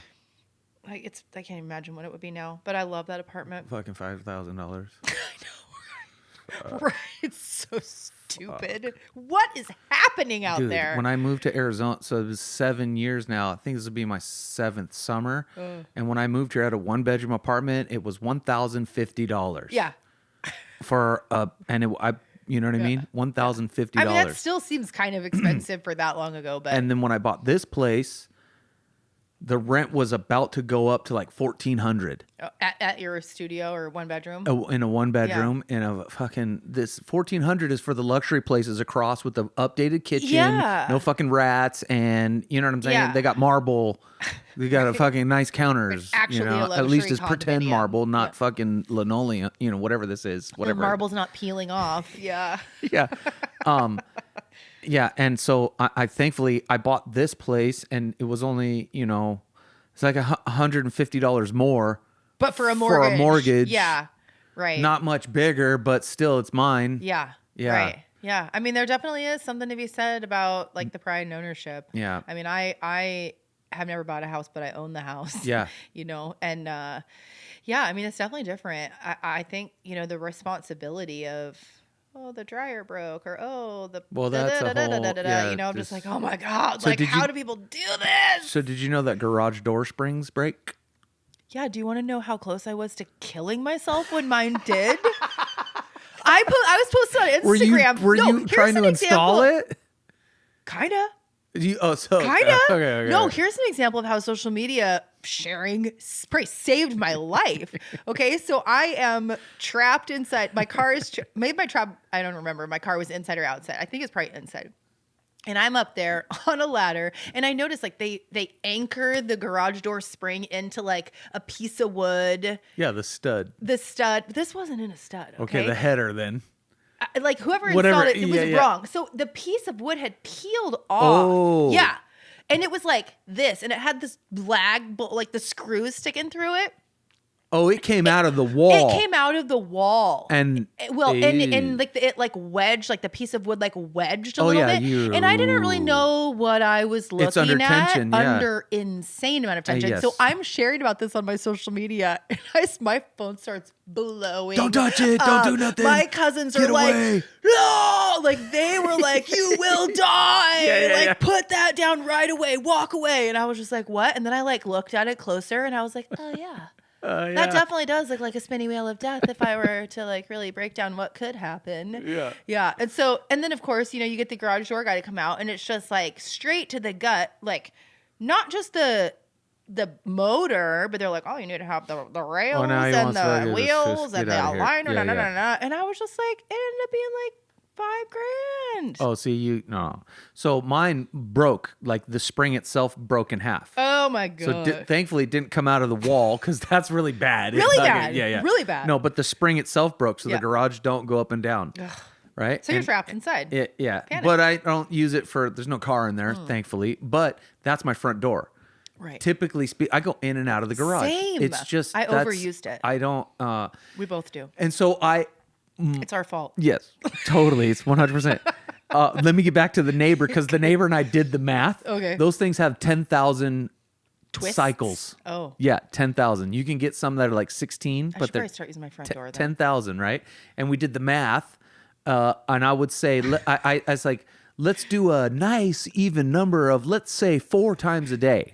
4. That's like we're under the mark here. 4 times a day times 365 times 3 years. That was like 6,000 or something. Lifts and lowers. Yes, 6,000. I was like, well, and I probably do it more. I probably do it more than that. So we're easily at 12,000, right? Right. And who knows how old the thing was before I got here. Right. Yeah. How many thousands of lifts and lowers. So of course it broke. I didn't know that they the garage door springs had like a punch card for how many times I didn't you could know lift either and lower it. until I had the guy come over and want to charge me $500 to replace the spring. That seems reasonable. Not when the spring is $60 on Amazon. Oh, so did you do this yourself? Fuck yeah. You did the thing where you winded it all up. Oh yeah, no, I got had. So then I was afraid for my life, so I was like, take my money. Well, the reason I was kind of confident was because when I was younger, when I was like 20, I spent some time with my buddies who that's what they did for a living. They put the thing and they changed No, it. they installed the whole. They just installed garage doors. Oh. They worked for a garage door company, so they would go out to like track homes, and they would have 10 doors to install, and I would go help Phil and Paul both. And so just depending on who I go with, right? And I remember at some point they were like, "You want to try this?" And I remember doing it a couple of them. Right, the little things that they put in. You got to stick it in, lift it, stick it in, lift it. Yeah. And so safety. I was like, okay, and then I watched YouTube University, and I was like, I could fucking do this. I mean, I got this, right? Yeah. So I bought a spring, and then I go into the garage and I put it on and I twist it up, but it's not working. It's halfway. Shocker. And then it dawns on me, oh, you know what? I bought the wrong. There's the left hand wind and there's a right hand wind. So it like is pressed down. I was doing it the wrong way, so it was on my. So then I had to switch it to the other side, which is the wrong side. Oh no! Because the anchor, the spring should sort of be in the middle of the garage. The middle of the spring should be in the middle of the garage door, and so the anchor goes off to the right. So now it's on the other side of that. So now it's on the wrong side, but it's the right twist. Okay. So it works. But it kind of goes, it's working. Let's put it this way. We're working. Yeah. We got 10,000. 10,000. At least maybe if it's in the wrong place, maybe we'll get 5 out of it. So Maybe. I'll get a year Yeah. out of the cheap Chinesium, Amazon. There you go. Fuck it, dude. Yeah. The garage is working. I went with A1 or whatever. And I mean. But you have a big door, right? It's a 2-car. So you have 2 springs. 2 springs. So one goes this way and one. I don't know. Well, they both go the same way, but you have no 2 springs. idea. Yeah, I have no idea. As soon as I realized that I was maybe going to have my face sliced open, I was like, nope. We're just not even going to approach that. Like, just, do you do it? Yeah. Yeah.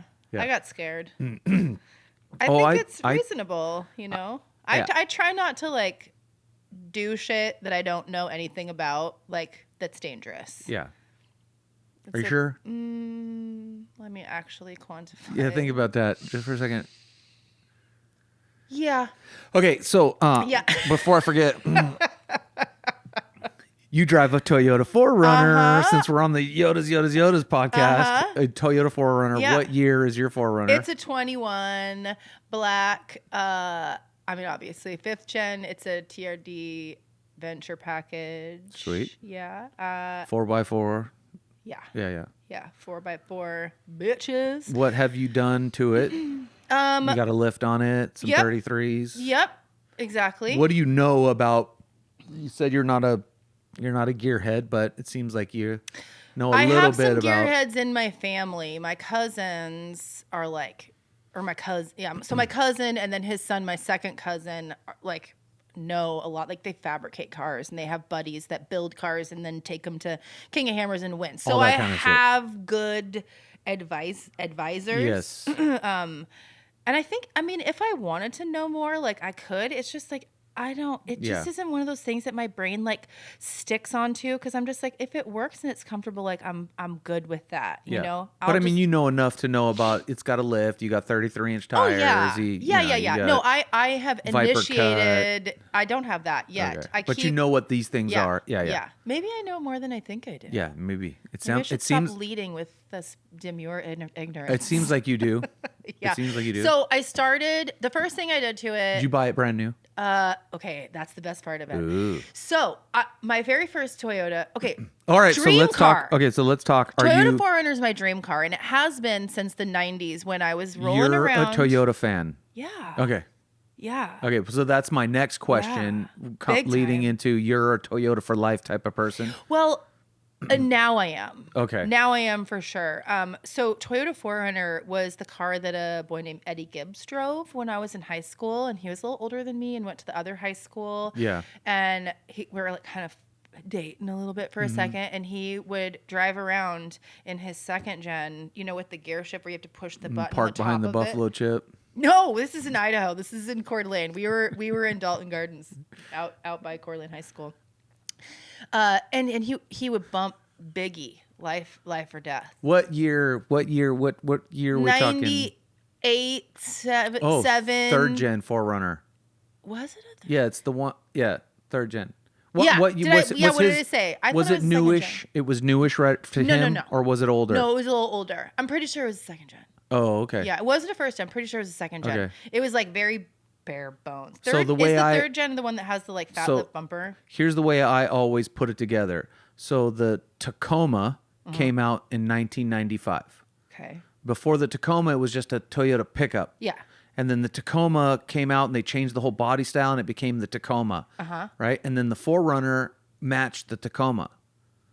So the third gen 4Runner is the one that matched the Tacoma. Second gen 4Runners are they look more like the pickup, right? So now from 95, well, I mean they always match, but still I don't think it was a new one because we were just like high schoolers. Anyway, so I think right around I just wonder if it's third gen, so if it's like a 95. All I remember it was the shift was the one that you hold onto like a joystick and you push the button on the top of it to slide it back and forth. Third gen. Yeah. Okay. Yeah. Then there you go. You've got it. A white third gen, and I would ride around with him in that, and I just was like, this truck is so cool. Mm-hmm. And I mean, it didn't totally have to do with Eddie, other than that it was his truck, but I just remember thinking it was so cool. Yes. The way that you kind of like sway around it. And it sounded like you were going way faster than you actually were. You know? Like all of those like little weird details that my brain like picked up on. And then, you know, they were out of my price range. And then later on, a girlfriend of mine got into a crash and I was like, oh God, Toyota 4Runners are dangerous. They're top heavy. They'll flip over. Like, be careful. And so I kind of like put it out of my mind for a while. I remember when that was like a thing. The rollover. SUVs are dangerous. Yeah. Well, if you drive them around a corner on a gravel road super fast, then they're dangerous. And that's exactly the circumstances under which these girls who were my age, high school age. Right. But a fucking Lamborghini that's flat on the ground going fast around a gravel corner would be dangerous too. Flip too. Flip too. Yeah, exactly. But so cut to, you know, I like my whole life had already occurred. And so it wasn't until 2018 that I was here and I was dealing with everything that we talked about earlier. Yeah. You know, my mom had just died and I was stressed, but and the car that I was driving was really starting to show some ominous signs. And, you know, when my mom passed away, my financial situation changed a little bit. The stress of finances kind of relaxed a little bit. Thanks, Mom. Yeah, thanks, Mom. And so I was able to entertain the idea of like test driving various different cars. Yes. And so, you know, for whatever reason, like this was when Teslas were first a thing. And so I was like, I'm going to go. And they actually let me leave my shitty ass broken down Honda Pilot in the back of the Tesla place and take a fucking Model X for a whole night. Is that the one with the doors? The Batwing shit. Yes. Yeah. Drove that thing. I took everybody for a test drive. I was like, oh, you guys were going for a roll around the windiest roads out in New River, right? Wait, they let you take it home? For 24 hours. Oh. Yeah. It was cool. They got tracking GPS. They got all of course. They know exactly what you were doing. And I didn't have a way to charge it. So there's like only so far I could go, right? Yeah. So they let you, and that's like kind Don't of worry, the way. because the cops will come pick you up and bring you back to your fucking Honda. Right. Don't worry about it. Just go ahead. Take the key. Go ahead. Take it. Exactly. Right. Try us. We got friends. Yeah. We got satellites. We know exactly where you are. Okay? Yeah. Actually, we'll hit a button and it'll drive itself back to right here. Override. It'll drop you. It'll Uber you right back to your fucking ship box. The Batwing comes open and it's like, splatter against the side of your ship box. Yeah, totally. Oh my God. Exactly. So you're giving everybody test drives. As fast as we can around those sketchy corners out in New River. It was great.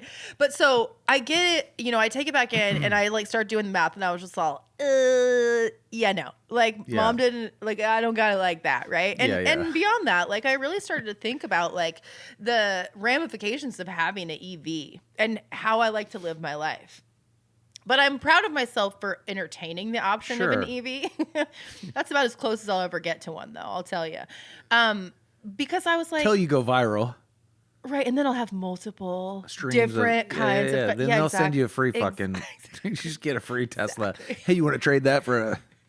Yeah, I won't trade it for anything. You can give it to me. Yeah. I'm keeping the 4Runner no matter what. Right, exactly. So I take it back and I decided that a Tesla's not the right option. And I was like, oh, maybe a Model 3. And then I was like, yeah, no way in hell. I don't want that. And then not only that, but like the big screen when you're driving is super distracting. Yeah. I can see that. And in a Model 3, the screen is in the middle of the car, and that's where all of your like driving controls are. So when you're used to like looking at the road, looking down, looking up, looking down, now you gotta look to the right. And I'm just like, that was like an adjustment that I was not willing to like even try to make. I could totally see that. So weird. And then there were some other people, you know, I do, like I said, I try to ask questions when I don't know about things. So I started asking people, and I got on the phone with a couple people that were in the car industry, and they were just like, hey, listen, you know, I get this, that, and other thing. EVs are the new thing, and everybody's thinking that they're going to be so economically friendly. And they're like, but the thing is the batteries really are about 8 years until you got to spend 25, 30 grand for a new one. And then on top of that, like where are you they don't know where they're going to put these batteries. Like they're building somewhere out in the middle of Reno. We don't even know what to do with our car batteries, let alone. Exactly. Yeah. And so they're like, you know, and on top of that, the way that cars are manufactured today, they're so fuel efficient, you know, and here I kind of am like, in my mind, I'm like, you're talking about things you don't really know about, but this is what I was told by people that do. So I have no problems parroting it. Anyways, I ended up thinking an EV is not for me. And so then I started to go and test drive other cars. And I was like, well, while I'm at it, I'm just going to test drive and see what they're all about. So I test drove a Porsche. I got in that and I was like, too many knobs. Like the SUV, stuff. Like the Porsche SUV, the Macan or whatever. The like, I didn't want, because I in addition to teaching Pilates, I work as a makeup artist, and I have these big suitcases of all my shit that I have to take. Some room. So I need some room, and I don't want like small cars, really. They just don't feel that safe. I learned to drive in like a stick shift F-150. You know, like I like big safe vehicles. So. Yeah, well, what's a Mini Cooper going to do versus a Ford F-350? Exactly. You're going to die. That's what you're going to do. Right. God bless who, you know, I don't want to be in that situations. And I like to be able to see things. Yeah. You know. And I'm tall, so getting down into a vehicle is not comfortable. So I test drove like a Porsche. You're tall? Audi, yeah.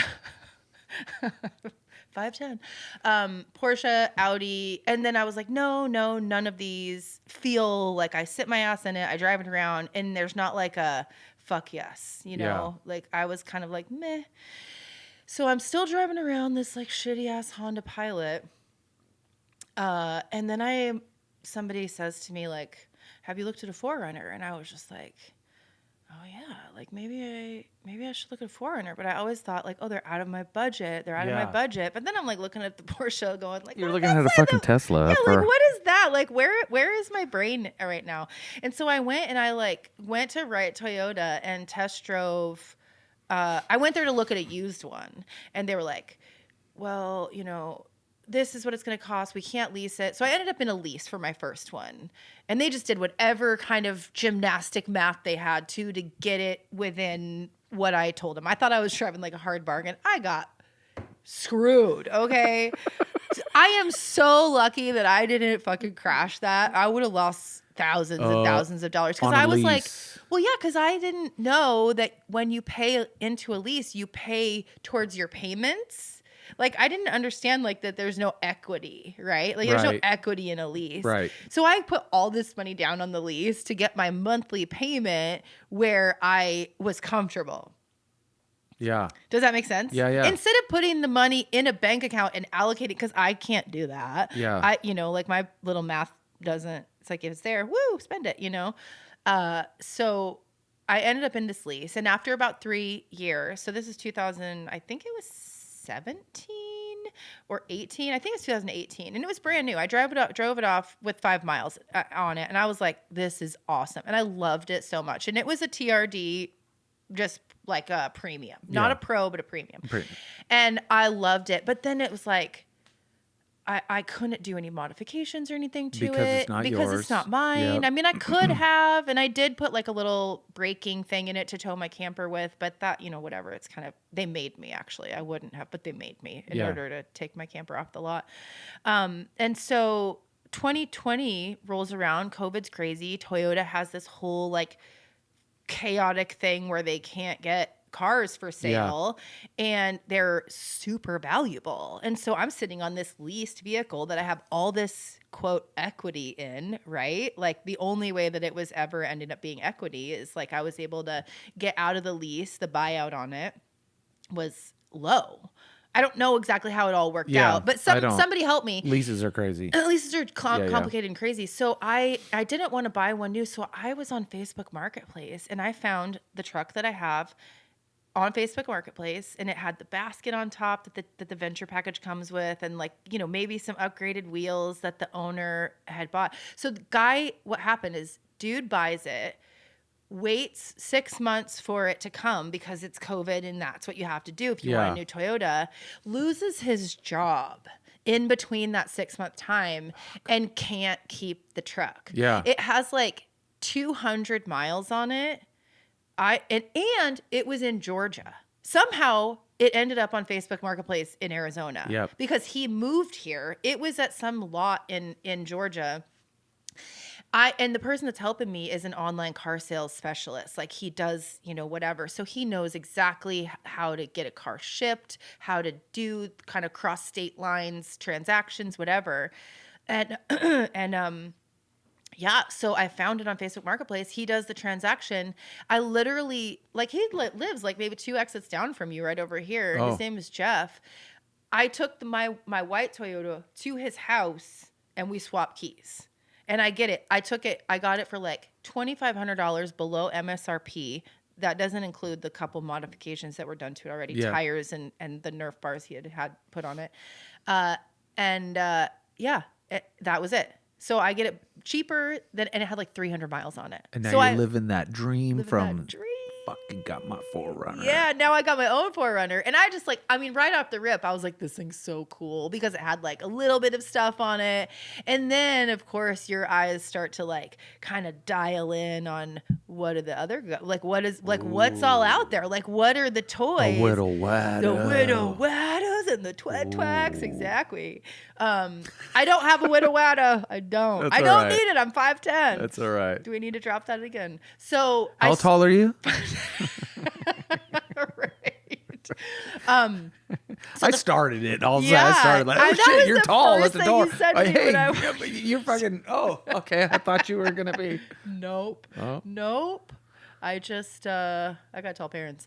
So I guess the camera adds 10 but takes away 6. Something like that. Must be. Do I look fat online? No, I was just. Okay, here we go. Fuck. I'm just kidding. Oh, you thought I was fat and short, huh? Fuck you, right dude. I'm tall and slender. That. Right, damn it. I'm tall and slender. Right, you're gonna have to put a picture on this podcast. Yeah. No, so the first thing I did was armor. I got this skid. This thing's gonna bother me. Sorry. What's happening? No, you got skids. Yeah, I got skids, and I got. Is your jackery jacking up? Oh, it's gonna fucking jack up. You got 98%. There you go. Okay. Got skids. Evolution of a YouTube channel. Right. Rock sliders. Real rock sliders, not the Nerf. Not the Nerfs. Took those babies off, sold them to somebody else. Yeah, because those will break in 2 seconds. They were broken. I had already broken them. Ooh. Ripped them. So you got rock sliders. Rock sliders. I had full skid done. Yep. Ditch lights and bump stops because I was sagging in the tail end with the camper. So that was my first round. And then I don't remember, that was maybe like 2022. Yeah, 2022. I don't know. I can't remember. 2023 maybe.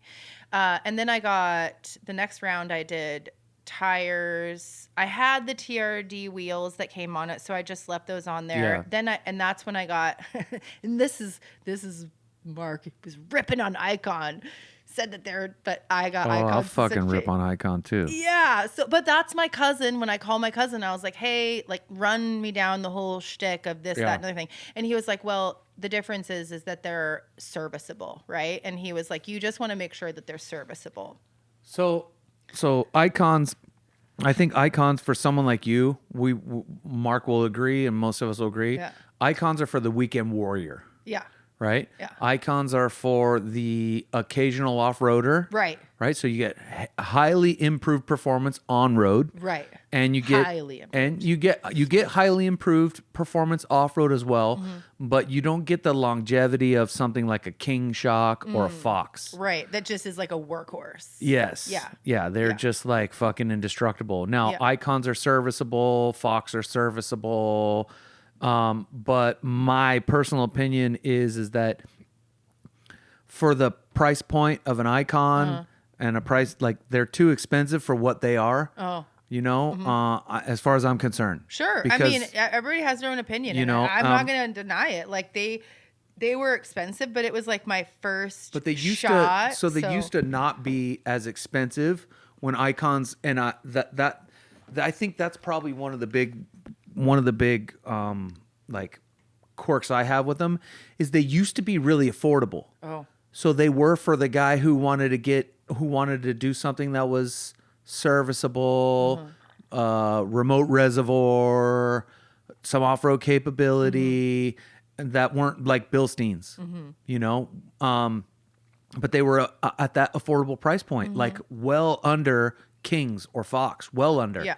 But now they're just as much. And that's kind of where I'm like, well, dude, you guys are fucking trying to charge as much as Kings, but you don't last, I've already rebuilt the same pair twice. Really? Yeah. Yeah. And then, I mean, I don't even know, like, yeah, when it would need to be rebuilt. See, now we're talking gearhead shit. Yeah. And again, I'm not a total gearhead, but you're just going to be talking and I'm going to be like, which is exactly what's happening. This is exactly happening. Right? Yeah. I'll start to yawn. I'll call the dog over. Yeah, come on. Ruin the podcast. Oh, here she comes. Yeah. Let's see. She knew we were talking about her. I know. No, I'm just, again, it's, it's depends on what you're doing. It sounds to me like it's a good fit for you. Yeah. I mean, they're fine. They're totally fine. Yeah. I've had no problems with them. My ride quality is great. I have no complaints. I mean, yeah, okay, they were expensive. It is what it is. This whole shit's expensive. Yeah, it's ridiculous. Like there's nothing. I mean, I get like budget friendly, more budget friendly, but I mean, my cousin, he asked me all the questions. Like in that podcast, they were like, if the person selling you this stuff doesn't ask you all these questions, then you need to go to a different dealer. My cousin was essentially the guy that helped me, and he asked me all those same questions that y'all outlined in that particular podcast. Yeah. And I was like, okay, that makes me feel like I didn't make a wrong decision for me. And not that I even really care. I mean, I care, but it just is what it is. It's a toy, you know, it's a toy ultimately. So I got the Icon suspension. And then what else? Oh, I got a rack, and then just slowly but surely, like little bits of lighting. And, I this season I got a rooftop tent on there, and it's on the truck? It's on the truck. Okay. I haven't taken it off. I'm going to use it next week. You have I'm going to Moab. Trailer thing too, right? That's your little, is it like a little single small trailer, right? It's like a hard side pop-up. Yes. So it's like kind of it comes up into a triangle. The trailer does. The trailer pops up into a triangle. Yeah. So I love that little So what trailer. do you do? So what do you do? How do you decide if you're going to do rooftop or treehouse? The length of the stay. Yeah. I love that you went there. You're going to do the treehouse or do the camper? Or my little wheelie cabin. Yeah, the penthouse or the fucking cabin in the woods. Yeah, exactly. You know what I mean? The length of the trip is kind of how I determine. I mean, this trip that I just got back from the Oregon adventure, I mean, I knew I would want my comforts. I knew I wanted a refrigerator. I knew I wanted to be able to be inside if the weather was crappy. Yeah. I wanted my queen size bed that I didn't have to blow up and unfold every day. But on that trip, I did use the rooftop tent a couple times. Like I just left my camper, kind of sealed it all up, and took off and did like a couple of little satellite adventures. Yeah. Which that feels like cool to be able to do that. You're like on a vacation and then even more on vacation, from your vacation. Who does that? Yeah. You do. Yeah, I do. Yeah. Join me. Yeah. Yeah. So it's been great. But I'll probably take it off because I can't park my truck inside the garage with it on there because it's pretty tall. Yes. But I'm really happy with the tent. I got a Free Spirit FSR, Free Spirit Recreation, one of their tents, and I was very specific about what I wanted. I did not want it to cover my moonroof, and I wanted it to be hard side so that it was easy to put up. I did not want one of these nonsensical millions of steps. So it's shorter than the moonroof. It's smaller. It sits on the back half of my truck. And then, so the moonroof is complete. Like I love the moonroof. to get somewhere cool, pop right up through the moonroof and sit on the roof of on the top of my truck and like have a snack or take in a view. Can you still have? Is there room enough for you to sit in between the moonroof and the tent? I think I sit on top of the tent. Oh, you're on the tent. Yeah, oh, yeah, I got like you. The tent's in it's in a hard box, so I'm able to sit on top of it. Or there might be room in front of it, like for me to just like squeeze my butt on top of it. I don't remember, but there's enough room. Yeah. But the tent's sick. The tent's super sick. It goes together and comes open and back up. Is so easy. Yeah. Opens and closes. Why did I make that so complicated? I had one for a couple years. Yeah. I miss it. Yeah. Yeah. Yeah, and everyone's like, "Oh, you're gonna buy it. You're never gonna use it." And I'm just all, "Have you met me? Yeah. Like, I'm gonna use it." Well, the brown truck that's in the front yard, that used to be the adventure truck. Was only 2-wheel drive though. Oh. But it had the little That's an adventure in and of itself. had the little e-locker, the locking rear perfect. differential, so it goes a lot of places. And I had it built and I had the rooftop tent on the back, and I loved it. And then I was able to get this white one out front, and that's the 4-wheel drive because you got 4-wheel drive. And I got it with the camper shell, and so I built a deck in the back, and I sleep in the back. Yeah, perfect. I don't like it as much as I like the rooftop tent. Yeah. I started... I'm cramped. Right. You sit up and you're kind of like... There is no sitting up. There's no sitting up. Yeah. I definitely did... Because I'm always thinking of like, okay, well, when it sucks, that's when I want it to be like at least manageable. I never wanted to get the deck inside the back because, I have dogs. I use my truck for other stuff. I go to the dump. I do my makeup and hair stuff. I sometimes take people with me. We're not reserving the back of the truck only for overlanding. I am not that fucking diehard. Okay. Yeah. So I would just get the air mattress and sleep in there with the dogs next to me. But the thing is when you do that, all your shit's all jumbled up all the time and it's just chaos. And that for me was a deterrent. So the two things that I did that have really that just leveled up the adventure game, one being the rooftop tent, two being the Cali Rays, the Molly panel rack system in the back. Oh, inside. The high one and then the mid one, and then it just keeps so you have multiple layers of over the summer, I was able to stay so organized. I just opened the back hatch and kind of, it was almost like my closet. Yes. It was so great. Go lay down. I really, I was stoked on that. No, ma'am. No, ma'am. Okay, I'm not. Okay, no, ma'am. You're going to jump. Zoe. Hey. Zoe's a good girl. Go lay down. Though. I know, you're sweet. Go lay down. Go lay down. But yeah, so those are some of my favorite things. And then, I the cosmetic thing, I got the mirror image, I won the ceramic coating. It's not really like a mod. I don't know what is it called?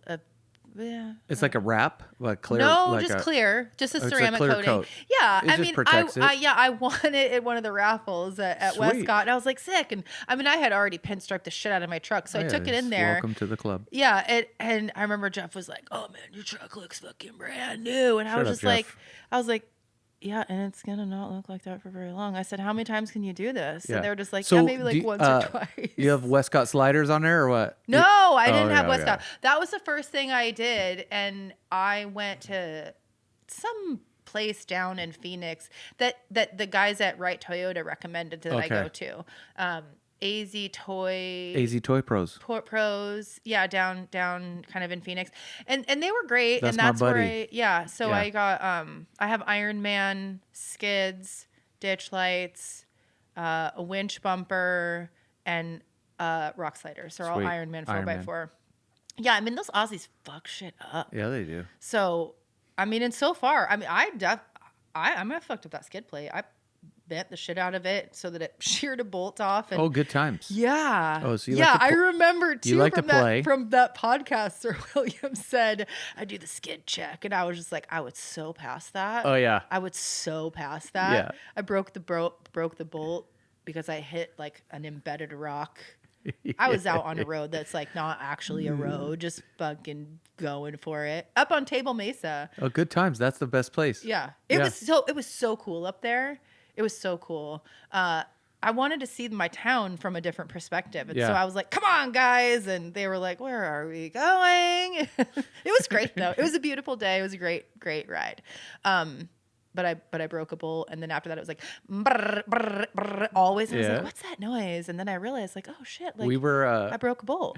We were back there with Sir Will. Mark took us back there to go do one of the side shoots. That's gnarly. Yeah, no, you got it like this. It was gnarly. Like, and, I came all the way up to Table Mesa, the edge, so you could literally look down and then to see Cave Creek. It wasn't just Table Mesa Road. Yes. Yeah, you went, yeah. And off-road. Yeah. I went off-road. Oh, did you go, you went east on Table Mesa? I started at Seven Springs. Yeah. So you went to Cave Tonto Creek. Hills, Cave Creek, Seven Springs. You go out a ways, you make a left. And then you came back. And then I make another left. And you go way. And it brings you all the way back to I-17? No, you have to come back the same road that you take out. I'll show you on Onyx, right where I was. Okay. I actually have a really cool picture and video of it too. Up there. It was a beautiful sunset. But yeah, it's the where I broke my skid plate is accessible off of Table Mesa Road. Yeah, that's New River. So if you go up I-17, you can go left to Table Mesa, which is west. I went right. And that's New River, which takes you to Seven Springs. Yes. Yeah, that's New River Trail, and that trail is Trail 41. Anyway, that one gets gnarly. There are a couple of spots that are rock crawl. You got to rock crawl. Yeah, for sure. I used my winch for the first time ever on there. Out there. Yeah. Not on myself, to pull somebody else up a hill. Nice. Yeah. It's come in quite handy quite a few times. That's a fun trail. We've done it several times. Yeah, I'm ready to do it again. Like, I did it once. Actually, I was with my buddy Kyle, and he drives like this. It's got a 9-inch body lift. This old, like, I don't even know. I can't ever remember because he took all the badges off. It's either a Yukon or whatever one of those. Like it's old like Chevy 96. type of thing. Mm-hmm. Yeah. Yeah, we call it the pig. Square body. Mm-hmm. Okay, so what's up? He loves it. What's up? Just put her bed on the ground over here. She'll enjoy it. But so we went up there. Dude, you're fucking up my cables. And there was so much. What time is it? So much rain. How are we doing on time? Oh, that's what's up. Is it lunchtime? What time did you get here? I don't remember. Oh, she's hungry. What time is it? I got a client at 4:30, so I got to be done. It's 3. Okay, yeah, we're good. Okay. I got another. I mean, we probably didn't get start till like 1:30. Okay. Yeah. She's fine. Yeah. She'll be fine. Yeah. Breakfast is at 16:30. It's called supper. Stay hard, Zoe. Stay hard. My nephew said that one year we were out in the desert and I brought her and, she's hungry, dude. What time do you feed her? I was like, I feed her 4:30. That's it, dude? I go, yeah, she's once a day. She's 4:30. And my nephew goes, yeah, breakfast is at 16:30 and it's called supper. Stay hard, Zoe. Right. Everyone's laughing. Right? Zoe. Yeah, good girl. I forgot what I was saying. We went up there. Oh, but so it had rained. Oh, and good so times. It was like there was like a river up there at this beautiful campsite. It was like kind of past, like if you're going from I-17 I'll feed you when we're done. east. We're almost done. Go lay down. It's Thank you. It's maybe 3/4 of the way. So like after most of the gnarly stuff. Yeah. And then you kind of go down before you come back up, and there's like a ranch out there, but there was like river flowing. Yeah. And we were like, we got to make sure to camp here. And those kind of adventures are where like, I need a rooftop tent. Yes. I need a tent. Anytime, anywhere. Yeah. Yeah. And so, I mean, I totally could. And I have like little pins all over the place of like places that I want to just go wake up. Yep. It's not like anything other than just like, I want to wake up and have coffee here. Yep. So Yeah. where have you explored in Arizona? I mean, I've explored quite a bit, like right around here. I'm still kind of new, like my first. So how long have you had the runner now? So I've had this Forerunner since 2021, like October of 2021. Okay.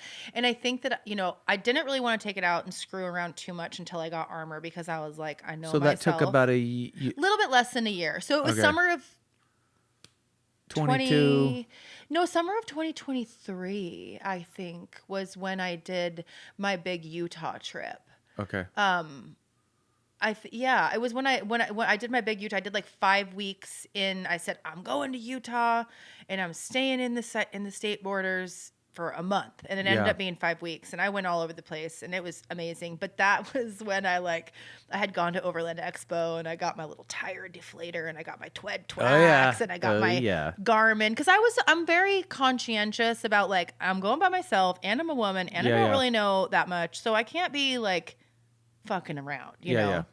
So I got my armor on my truck, and I also got myself one of those Garmin transponders that you can call for help on if you get in a bad situation. And then it was on like Donkey Kong. I was like, you can find me. I'm good. Yeah. So I went to Utah, and I was in Moab, and there's a funny, like, if you go back on my Instagram, so were you just back. Just stay in and around Moab? No, did you do the whole around. every cap? I didn't do like super far north. I went up to Park City because I had to. Did you do Goblin Valley? Yeah. Yeah, love that place. Amazing. Goblin Valley. I actually have a really cool story about that area too. It's a little tiny spot that people pass right by. Yeah. Go to Goblin Valley, folks. Yeah, and like hang around Hanksville. Hang around that whole area, Factory Butte. Hang around, go to check out the Mars stuff, like the Mars stuff. The what is it? Yeah, there's like a Mars simulation looking area out there. That was, I mean, I thought I was gonna be cooler, but it was still pretty cool. There's a moon one up here, and have you been to Cinder Hills yet? Yeah, but I haven't really wheeled around Cinder Hills, but I've been there. Well, next time we go. I'm going. Yeah, next time we go, because we'll take you up to the top of the fucking volcano. And double crater. All that. I'm into it. Yeah. But so I like cut my teeth on wheeling. I was by myself, and I was like, I'm gonna learn how to use this tire deflator. Okay, I didn't know how to do it, but it's one of those ones where it's like multi-stage, works really fast. Yeah. Has the gauge on it. And I mean, I screwed it up a couple times. Yeah. But I figured it out, and I was really proud of myself. Yeah. So I head off, and I'm camped up. They call it now Utah Raptor State Park, but it was just BLM land at that point. So I head off in just kind of whatever direction, and I end up at the back entrance to Arches, and I was all, hot damn, like I don't have to go through the fucking zoo. I'm in Arches. I felt so cool. So I'm like, there's a sign that says 4x4 high clearance required, and I was like, I got that. Check. Check. So I was like, go in, and I'm like, I'm not going anywhere near the pavement. So I just take a left, and I go out to the Whale's Eye, and then out to Tower Arch. That was my first time ever wheeling. I was like, I got myself on 3 wheels on that trip. Oh, good times. And I knew that the trucks could do it. So when it happened. Were you back? It was a back tire, and I was like, boing, and I was like, I'm in it, I did it, I'm doing it. My heart was like, by yourself. By myself. Yeah. I was literally, I don't even think I brushed my teeth, because like I was like fucking around. I had my cup of coffee in the morning. I go outside, and I'm like, I'm gonna see what this is all about. Forlow. And then it just like kept baseballing. By the time I got home, I was like, I didn't change my clothes from my pajamas or brush my teeth today, and I just went and had the most epic adventure. And I spent like hours and hours and hours out in Arches by myself, just wheeling around, having a great time, feeling confident, because in case... Snaps work. Yeah, there you go. Snaps for her good behavior. She's not moving. She's behaving. Thank you. I haven't yet heard you hear stay. Stay. Yeah, you got to tell her stay. Well, that'll last until her tummy says no. Yeah, it's 4:30, bitch. It's fucking breakfast time, Dad. The fuck? So on that trip, I went all around Moab, did a bunch of stuff. I did like Gemini bridges, and some of the Schaefer switchbacks, and pot whatever road, pot. That's on my list. Yeah. It was. Talk about butt pucker. Oh yeah. Oh, for sure. Yeah. Alive and well. And then I also. But it's not even that skinny. It's not that skinny. It's just very steep and switchbacky. Yeah, it's not. Yeah. But see, then you talk about Colorado, because that's another one on the list. But Colorado's narrow. I know. Yeah. I was supposed to go to Colorado this summer, and then I just ended up changing my plans because I just was having such a good time in Oregon. Yeah. That I just was like, Colorado's way closer. How long were you in Oregon? Like over a month. You were there for a long time. Yeah, over a month. Yeah. I was on the coast for like 3+ weeks. I think when you popped up in my feed, you were in Oregon. Oh, really? I'm pretty sure. Yeah. Yeah. I got there like early July. Isn't that weird? It's just pop. Yeah. But I'm pretty sure you were traveling. Yeah. Yeah. Yeah, I loved it. It was so fun. Oregon coast was incredible. Yeah. Yeah. I mean, all the adventures. Were you on the coast most of the time?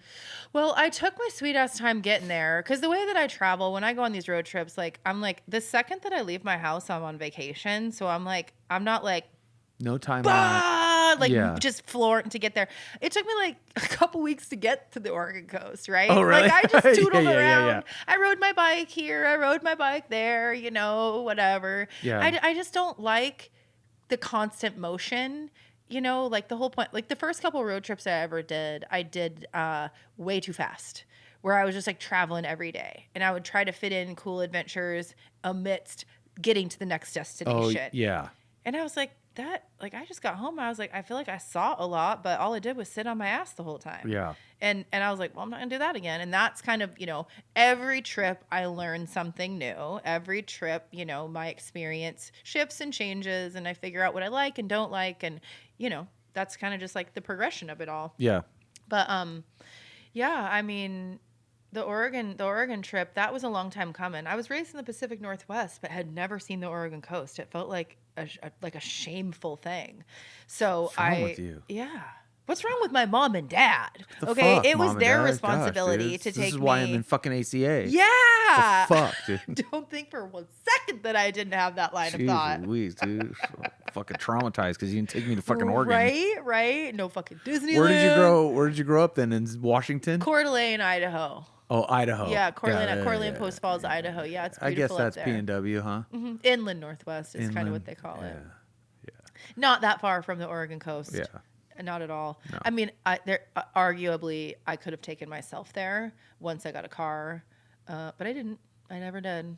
I just drove around Coeur d'Alene. Yeah. Yeah. I'm familiar with Seattle, SeaTac area. Yeah. Yeah. I went there a few times. I don't know. That like Seattle never really like rang my bell. I don't know why. Seattle, like if I was gonna move to a big city from Coeur d'Alene that was nearby, it would have been Portland. Yeah, that was my original plan. I'm not a fan of Oregon anymore. Of Oregon? Yeah. No. Nah, they lost me. Why? What happened? It's a big sigh. Fucking lefties Oh, I know. taking over everything. I know. But the thing is, it's like Oregon is not predominant. I mean, Well, it's that's the just whole- like every city, right? Well, it's that's like the whole problem. The most of the people that vote are. So Los Angeles gets to decide what fucking everybody in California does. Yeah. That's how we roll now. Yeah. I know. That's how we roll. Don't get me started. Yeah, I was just going to say that is kind of a boring conversation at this point because we've just had it so many times, right? Like, I know. We know that the cities like do not represent entire states. Like it's true everywhere.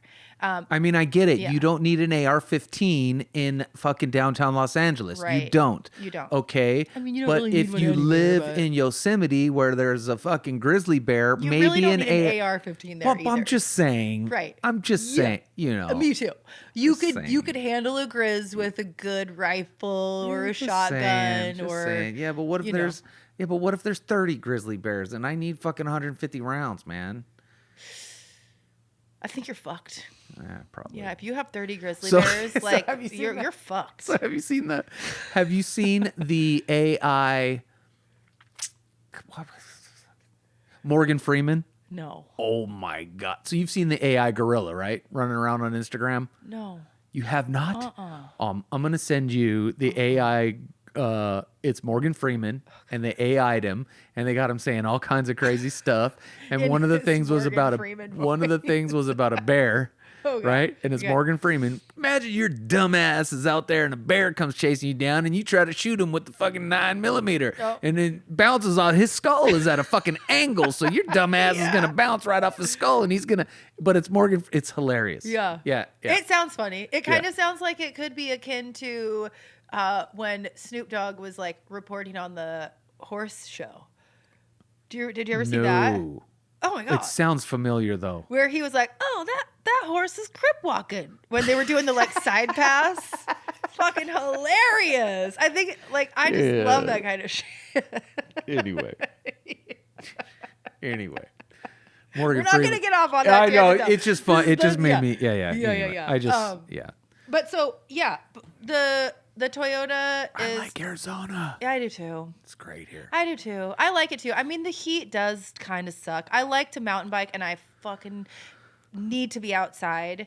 So the summers around here are We just gotta get up crushing. early. Just gotta get up early.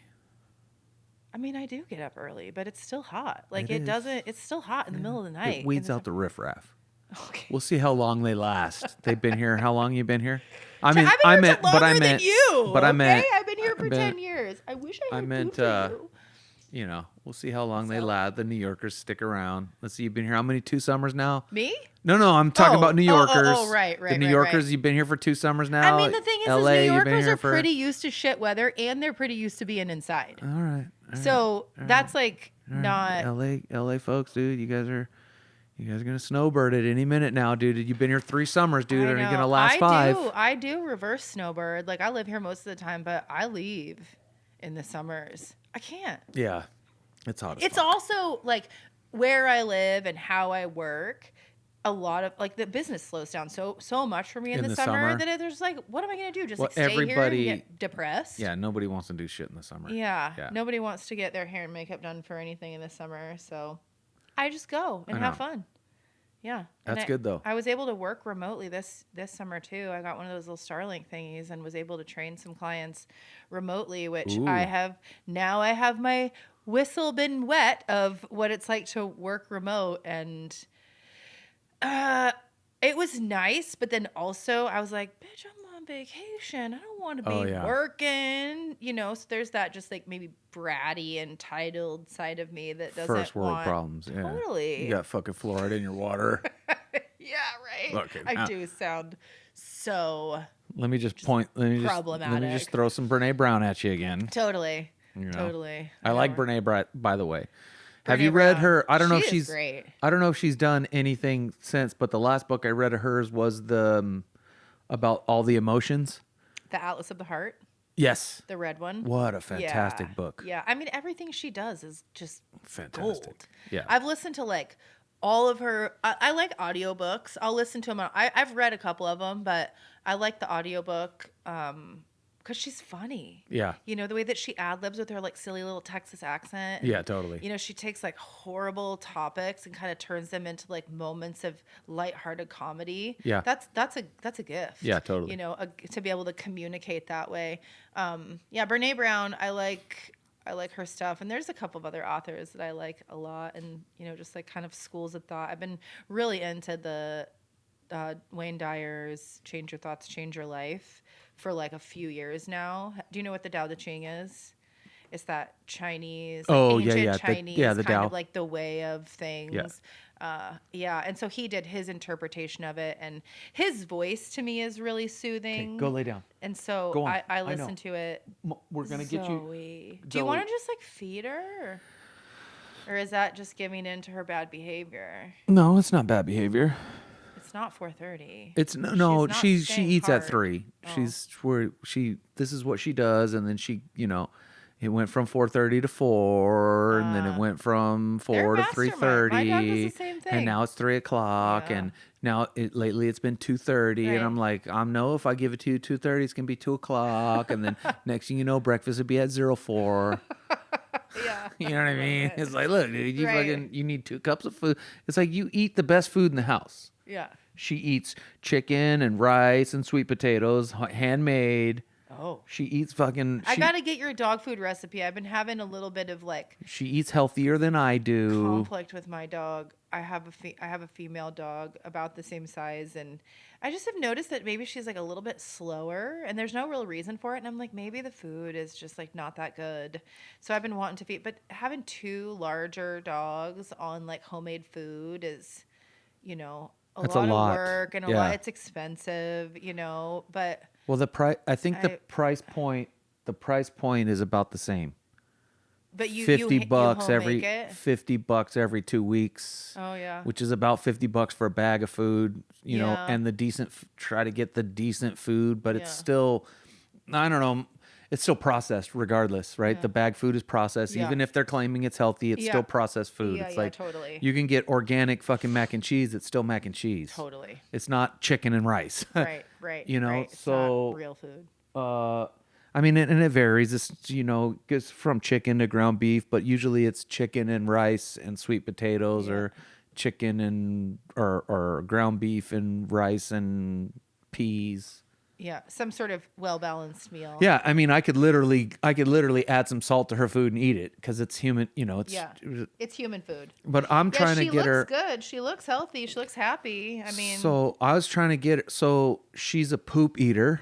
I have one of those. And she's the worst. hey, Zoe, no. It's okay. So I think it's because she was left outside and starved, which is why the Humane Society stepped in.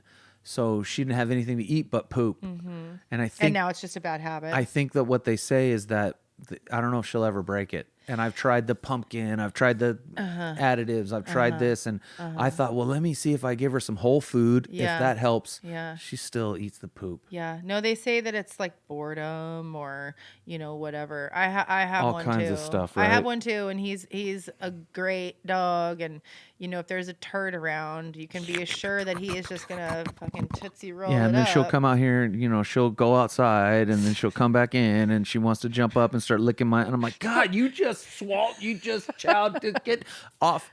Yeah. You did. Yeah, dude. Yeah. No, dude. it like for whatever reason, it just like I remember when I first realized that my dog would do it is like you'd see it, like he'd give me his like big dog smile go and lay you'd down, like sweet see girl. the brown in his teeth. You're just like, what is that? Go lay down. Thank you. Reminds you of that opening scene in Bridesmaids when she's got like the spinach in her teeth and she's like, do I have anything in my teeth? And she just like it on purpose puts all this spinach in.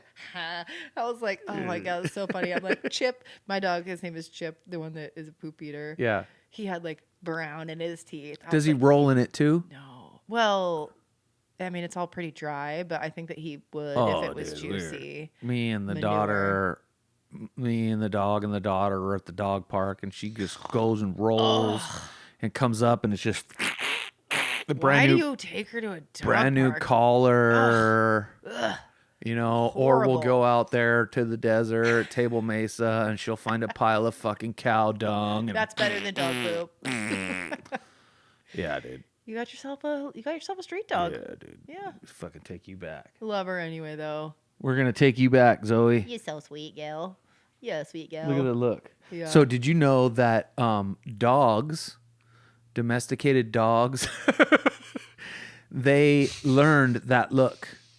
Yeah, I watched the dogs thing on the scleras. They evolved that look. Yeah.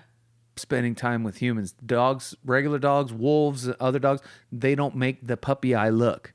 Dogs and things like that can't. Did you watch? Is this your source? The dogs on Netflix. So something. I saw some show. I saw somewhere where they talked about. It's because we can see the whites in their eyes. Yeah, like that they have evolved around humans to emotionally manipulate us. Yes, 100%. Yeah. And their little eyebrows move. Yes. Yeah. So the puppy dog look is Yeah. We taught them how to do that. Right. Or they learned it. Yeah, because they realized that they could do that to us, and we'll feed them, we'll love them. They fucking little fuckers. They probably saw us being like, look at there it is. Yeah. Look at your little sclera. Yeah, a wolf doesn't do that. A wolf looks at you like, I'm gonna fucking eat you, bitch. Right.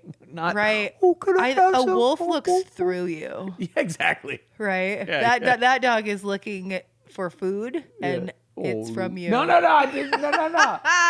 You did that yourself. I did. Well, I totally your did. fault. Stay. Yeah, she's we're pissed off that we're you're gonna out. wrap it up here. Okay. You're fine. You'll be fine. You'll be fine. She's been great to have her on the little Yotas Yotas Yotas mascot. Totally. Mm-hmm. Totally. Those are fucking.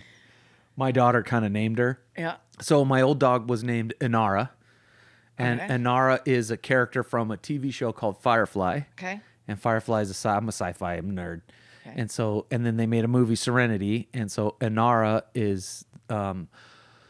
Are you familiar with the Deadpool movies? Yeah, they're funny. I love them. Morena Baccarin, she plays Deadpool's wife. Okay. That's her. She played yeah. the character Inara. So she's Okay. gorgeous, Beautiful. black-haired. Yeah. And so Inara was this beautiful black-haired dog, and Inara, I was like, dude, that's a cool name. Yeah. And then so when I got her, they called her Harley, but I was like, we're going to figure out another name. And I was like, in keeping with the Firefly tradition, Okay. right? She can't be Inara. So then there's Kaylee, there's River, and there's Zoe, Okay. right? Yep. And She's a Zoe out of all those. And three, so for I sure, yeah. I was telling Quinn, my daughter, I was telling her, and she was about 3 at the time. And I was like, so what should we name her? And I was like, how about Kaylee? She didn't say Kaylee. I said, how about River? Nothing. I said, what about Zoe? And she goes, Zoe. And there it is. Bang. There it is. Yeah, that's how my dogs got their names too. All right, I know you're saying. I have Peach and Chip. Peach and Chip? Yeah, Peach and Chip. Peach and Chip. And I love that. I mean, I didn't think about it when I named Chip because I got Peach first. Yeah. And then when I got Chip, Peach and Chip, Peach and Chip, Peach and Chip, Peach and Chip. It's like the same sounds, just backwards. Peach and Chip. Oh, yeah. So training them has been a fucking nightmare. I can't get one of them to come, one of them to stay, because they just think that I'm like their name is just like one circular sound of pacha pacha pacha pacha pacha. You know? That's a good one. Whoops.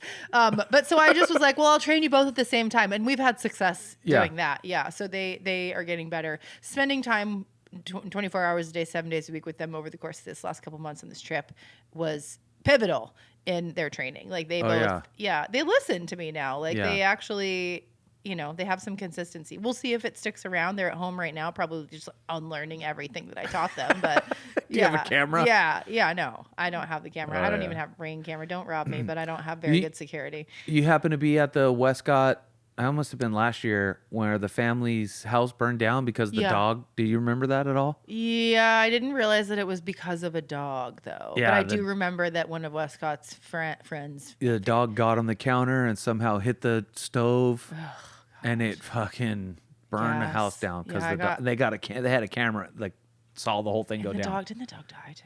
I don't remember. I feel like the dog died. I don't remember. That's terrible. Sorry, I don't want to talk about dog dying. But I have an electric stove because I have solar. I don't have gas. Yeah. So that's the thing about Arizona that was always weird to me. So much electric out here. Yeah. In California, we had gas stoves. Yeah. And I had to relearn every fucking thing because I don't know how to fucking do it. What the fuck is this thing? Actually, I think I don't know how to use this. Actually, I think the apartment actually had gas. Really? I think so.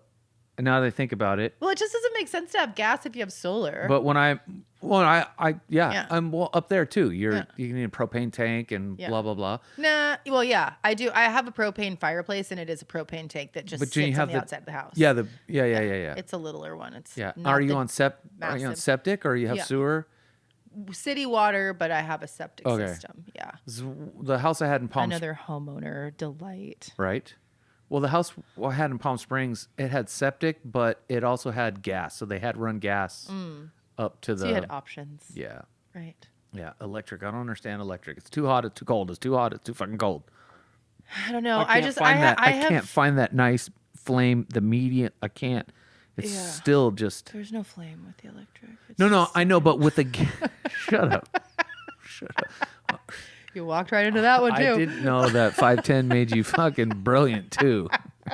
Right? There's a lot. No, but I mean, what I meant is that I got used to. I grew up with gas, so I learned how to fluctuate the gas and the temperatures and how to cook. Yeah, feather. It's like feather and then gas pedal, right? Exactly. I don't know how to feather the fucking electric. It's either all go or all stop. It's like where's the fucking simmer? I could show you. Yeah? Yeah. Okay. I could show you. I mean, it says simmer right there, but it's just not quite right. It's just right, simmer. It never is simmers. You got to go like one notch above. Above. Yeah. The one that I have is glass top, which every other electric stove that I've ever had is like that OG coils, where you could back in the day you could do your knife in. Oh yeah, on top. Yeah. Fucking knifers, bro. Yeah. Did you use the 2-liter? Totally. Yeah. With the bottom flipped upside down. Yeah, we invented dabs. Okay. Thank you. We fucking invented dabs. Right. Just because you guys are doing it with oil, then we fucking did it with nugs. Like a nitro dose of THC in it with the dabs. Yeah, I accidentally, only one time in my life have I ever been anywhere near. It wasn't even a dab. It was just like Zoe, dude, you're gonna get in trouble. Okay, now you're in trouble. You're fucking up my shit. Go lay down. Sweet girl. Hey, go on. Go lay down. We're almost done. I promise. I don't think she comprehends almost. She done. doesn't. No. But she knows where she's supposed to go. She That's does. good. She does. Um, She's lucky that that's the So spot. it was like, I had just moved to New York, so it was probably, I don't know, way over a decade ago, but I was at my girlfriend's house and it was like a loft and there was this big door downtown LA. We're talking like, you shouldn't have been living in this thing, right? Like there's probably asbestos and lead and all kinds of nasty shit that has been in and out of this warehouse, but they're like, oh, we'll live here. Yeah. Build some walls and make some rooms. And so there was a big, huge door that separated their warehouse, condo, whatever you call it, to the other one. And there was these random dudes that lived in the warehouse next door. And they came over and he like rolls up this thing and he was ahead of his time. All right. He was into dabs and worms and wax and all that shit. Like before I even knew any whatever it was. Worms and wax. Well, yeah. So he like rolled it flat into like a little round, the dabby wax. Oh, the wax. Yeah, the wax. Rolls it and then twists it inside regular weed in a joint and lights that fucking thing up. I didn't know. I hit it like I knew what was what. Between her place Next and my thing you know, house, you're outside having a fucking affair with the tree. No, we got lost. Like at first we decided to drive. We decided to drive because we were like, we're just gonna get a little blaze and then we're gonna go to my house, get ready to go wherever we're gonna go. Yeah. We knew where we were and how to get where we were going. We got lost 4 times. Oh, good times. Just because we didn't turn. We just stony kept drive. not turning where we needed to turn. Just try. We were laughing so hard because every single time we'd realize that we like way past our turn, we'd be like, oh my God, we did it again. So all right. funny. I'm not condoning any of this, but my buddy drinking days and so we left the bar. We stopped at my buddy's house and he's like, "Do you take a fucking dabber?" Right, great idea. And I'm After like, boozing. yeah. And and I was like, all right, I'll take one, but then I gotta go because he's like, dude. So I take a dabber and then I jump in the car and I got up to the end of his block and was like, I gotta pull over. Where am I? I'm fucked. I'm already. It's too fast. I already shouldn't be driving. Right. And I'm not a regular. Right. And you just gave me Right. pure, you just like mainline THC. Yeah. Right. And I had to I'm pull. confused. I had to pull over the truck. And like you said, I knew exactly where I was, but I got lost walking home. Yeah. And I remember at some point communing at the park. I probably was laying down on the ground, looking at the tree. Oh, It's good right trees, here, trees. yeah. You guys are so old. How long have you been here in Long Wise Beach? Yes. trees. Oh, you guys. And then, and then I don't remember. At some point, I like came out of from behind a grocery store, trying to sneak some back way, and I look out to the streets. And I'm like, how the fuck did I get? Where? Fuck am I? What time I think I even had to open my phone and look at where the fuck am I? Right. Actually, this might even be Locate before. me. This is like in 2008, so we barely had iPod. Barely. Touch. Everything was still click. Dude, wheels. I don't know where Yeah. the fuck I was. I know. Lot dabs. I know. Nice. And I don't know. There was just like this innocence about it too, right? Like we were just laughing. We'll get there eventually. Yeah. But I just remember after I finally like sobered up from that, I was like, damn, I need to be more careful. Yeah, those dabs are no joke. Yeah, and it's weird. Like out of all the stuff that I ever like messed around with, you know, the weed experiences were the ones where I was like, oh, whoa. Always. Yeah. Because it was like, oh, I got this. Stop. Lay down. You think you got this because weed's like the gateway, right? Like that's the grade 1. Alcohol's the gateway. Yeah. I smoked weed for years before I even drank and Same. never did anything. Same. And we were proud stoners. We were like, Yeah. we don't do nothing. We Right. just smoke weed. Right. And then it was when I started drinking, that was when all the dry good. yeah. Right? What's this? Started Oh, try smelling that. the different What's things that? to see what they smelled like. Yeah. What does that smell like? Do those two, does that smell like that one? Right? No, they smell different. How do they smell when you put them together? Oh, fuck. Oh, fuck, dude. Oh, fuck. Yeah, right? Yeah, dude. Right? Yeah. Sounds like fun. Oh, so Let me call you so that I could get this. So that'll get me over to here where that stuff is. Oh, and then, man. then let's just go run around the desert. Just busy. Yeah, just keeps yourself busy. A lot to do. I think one of my favorite things about the smelling salts were where you just drink all fucking night long. All night long. Just fucking keep drinking fucking and talking. Solving world's problems. Totally, Everything's dude. good. Yep. Yeah. Yep. I know. I mean, it's still kind of, I think that's true about that stuff still. The smelling salts? Yeah, exactly. Like you still, like that's how all the problems in the world are going to get solved. Yeah. Isn't that right, Zoe? Well, interesting. I've never, since I quit drinking, I've never had the opportunity to do it by itself. Oh yeah. I don't know why you would. No, there's a curiosity. I have a natural curiosity. That's another podcast. Yeah. Like 11-hour podcast. Yeah. I brought the smelling salts. Oh my God. No, we're not cooking up a bad idea. That's not what's happening right now. No. What time? I know you got to go. So how long away are you from? I got like 3:45. We'll be done. It's 3:30, so we could call it. Okay. Cool. All Well, right. thanks for. Oh, hey, everybody gets a gift. Cool. Is this a patch? Yes. Sick. Don't know if you do the patch thing. I have one, and it's Okay, from now the you got it. Forerunner Outsiders. I actually have more than one. I have some other ones that I won. Well, they need to go up. I know they do. I should put them up. I'll do that today. You're not part of the gang unless you're part of the gang.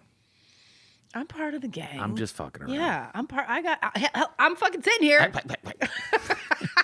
Totally. Right? Totally. Did you just invite me in here to make fun of me? Yeah, totally. This whole time? That's the whole fucking time. Oh my God, that's hilarious. You didn't know? No. Okay. No. So- Started out with the short jokes. Yeah, we didn't talk about Burning Man. I know. I thought you were going to ask me about that. I was kind of heading that way. We'll have to have you back.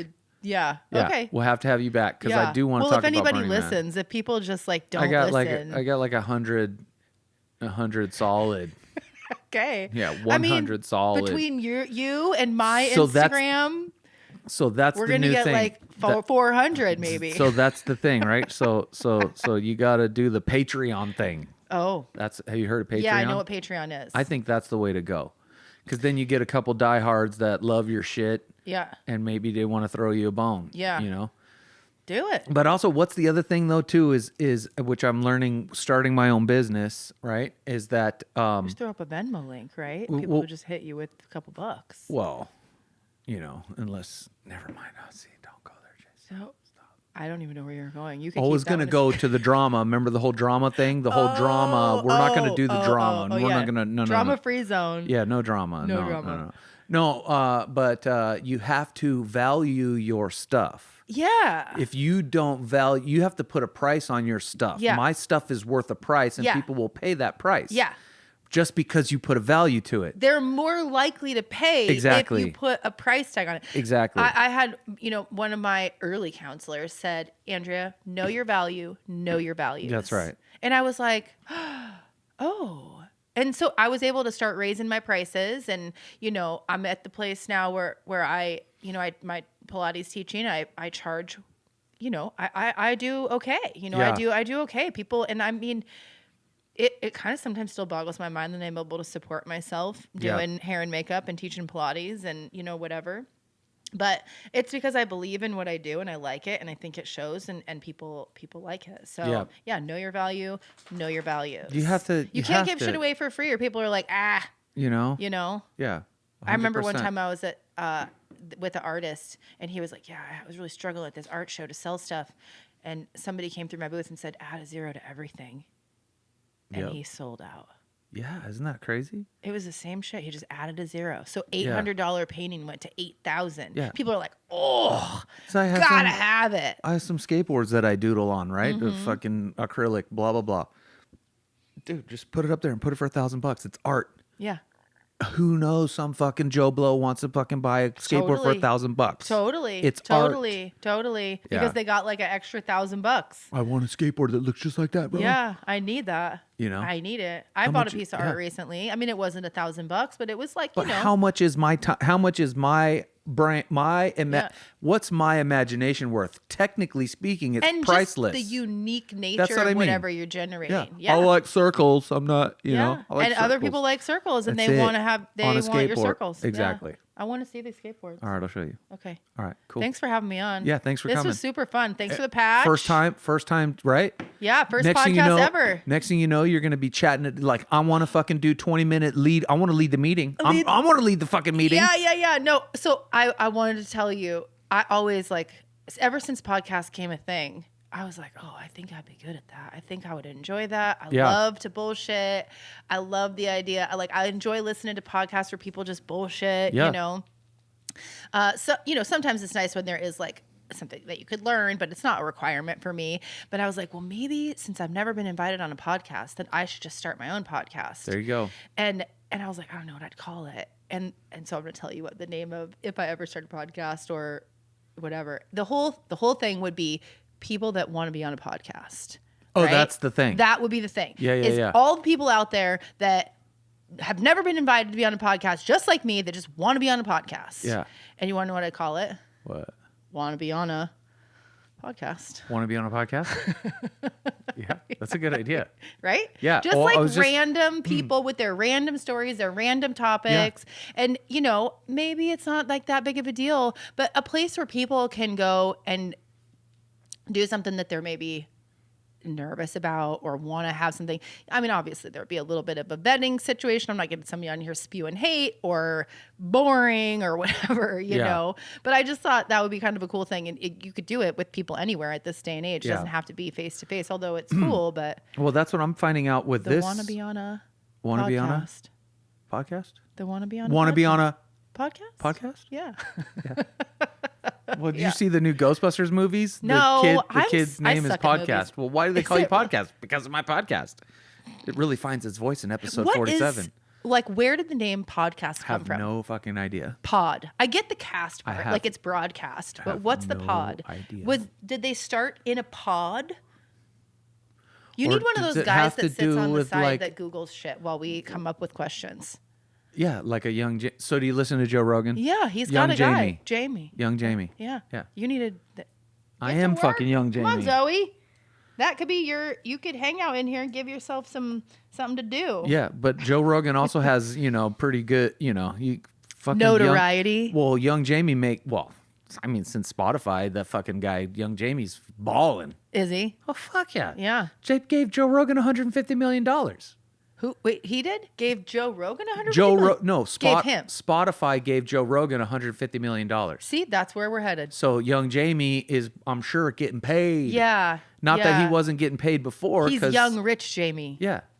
Yeah. I mean, when you're throwing up 1 million views on YouTube, you're getting coin. Yeah. I mean, he was getting a lot of views before he was on Spotify. That's what I mean.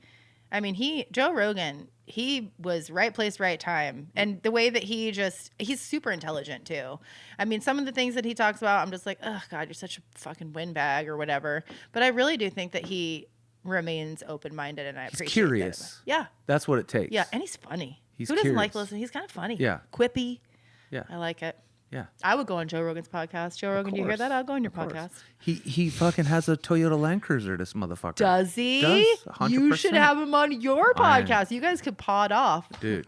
You have a pod off. Yeah, and you can pay for me to come to Austin. And Austin's not that cool. I went. Well, really? Recently? Since he's been there? Yeah.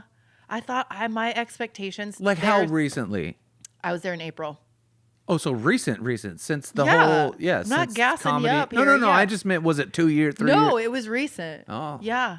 It was. That's where he is, right? He's in Austin. That's where he the moved to mothership Texas. is. He moved to Austin. Yeah. And I mean, Austin, I feel like. Well, did you go to the mothership and to the Joe Rogan podcast? Yeah. No. I mean, to the comedy play. I mean, you got to go to I didn't do any. I mean, I stayed with my girlfriend who had a baby, and they live kind of out in hill country. Boring. It was wholesome. I'm just fucking with you. And we did go. We went and saw a band. We went and saw Krungben, who's from Texas. Yeah. Do you know that band? No.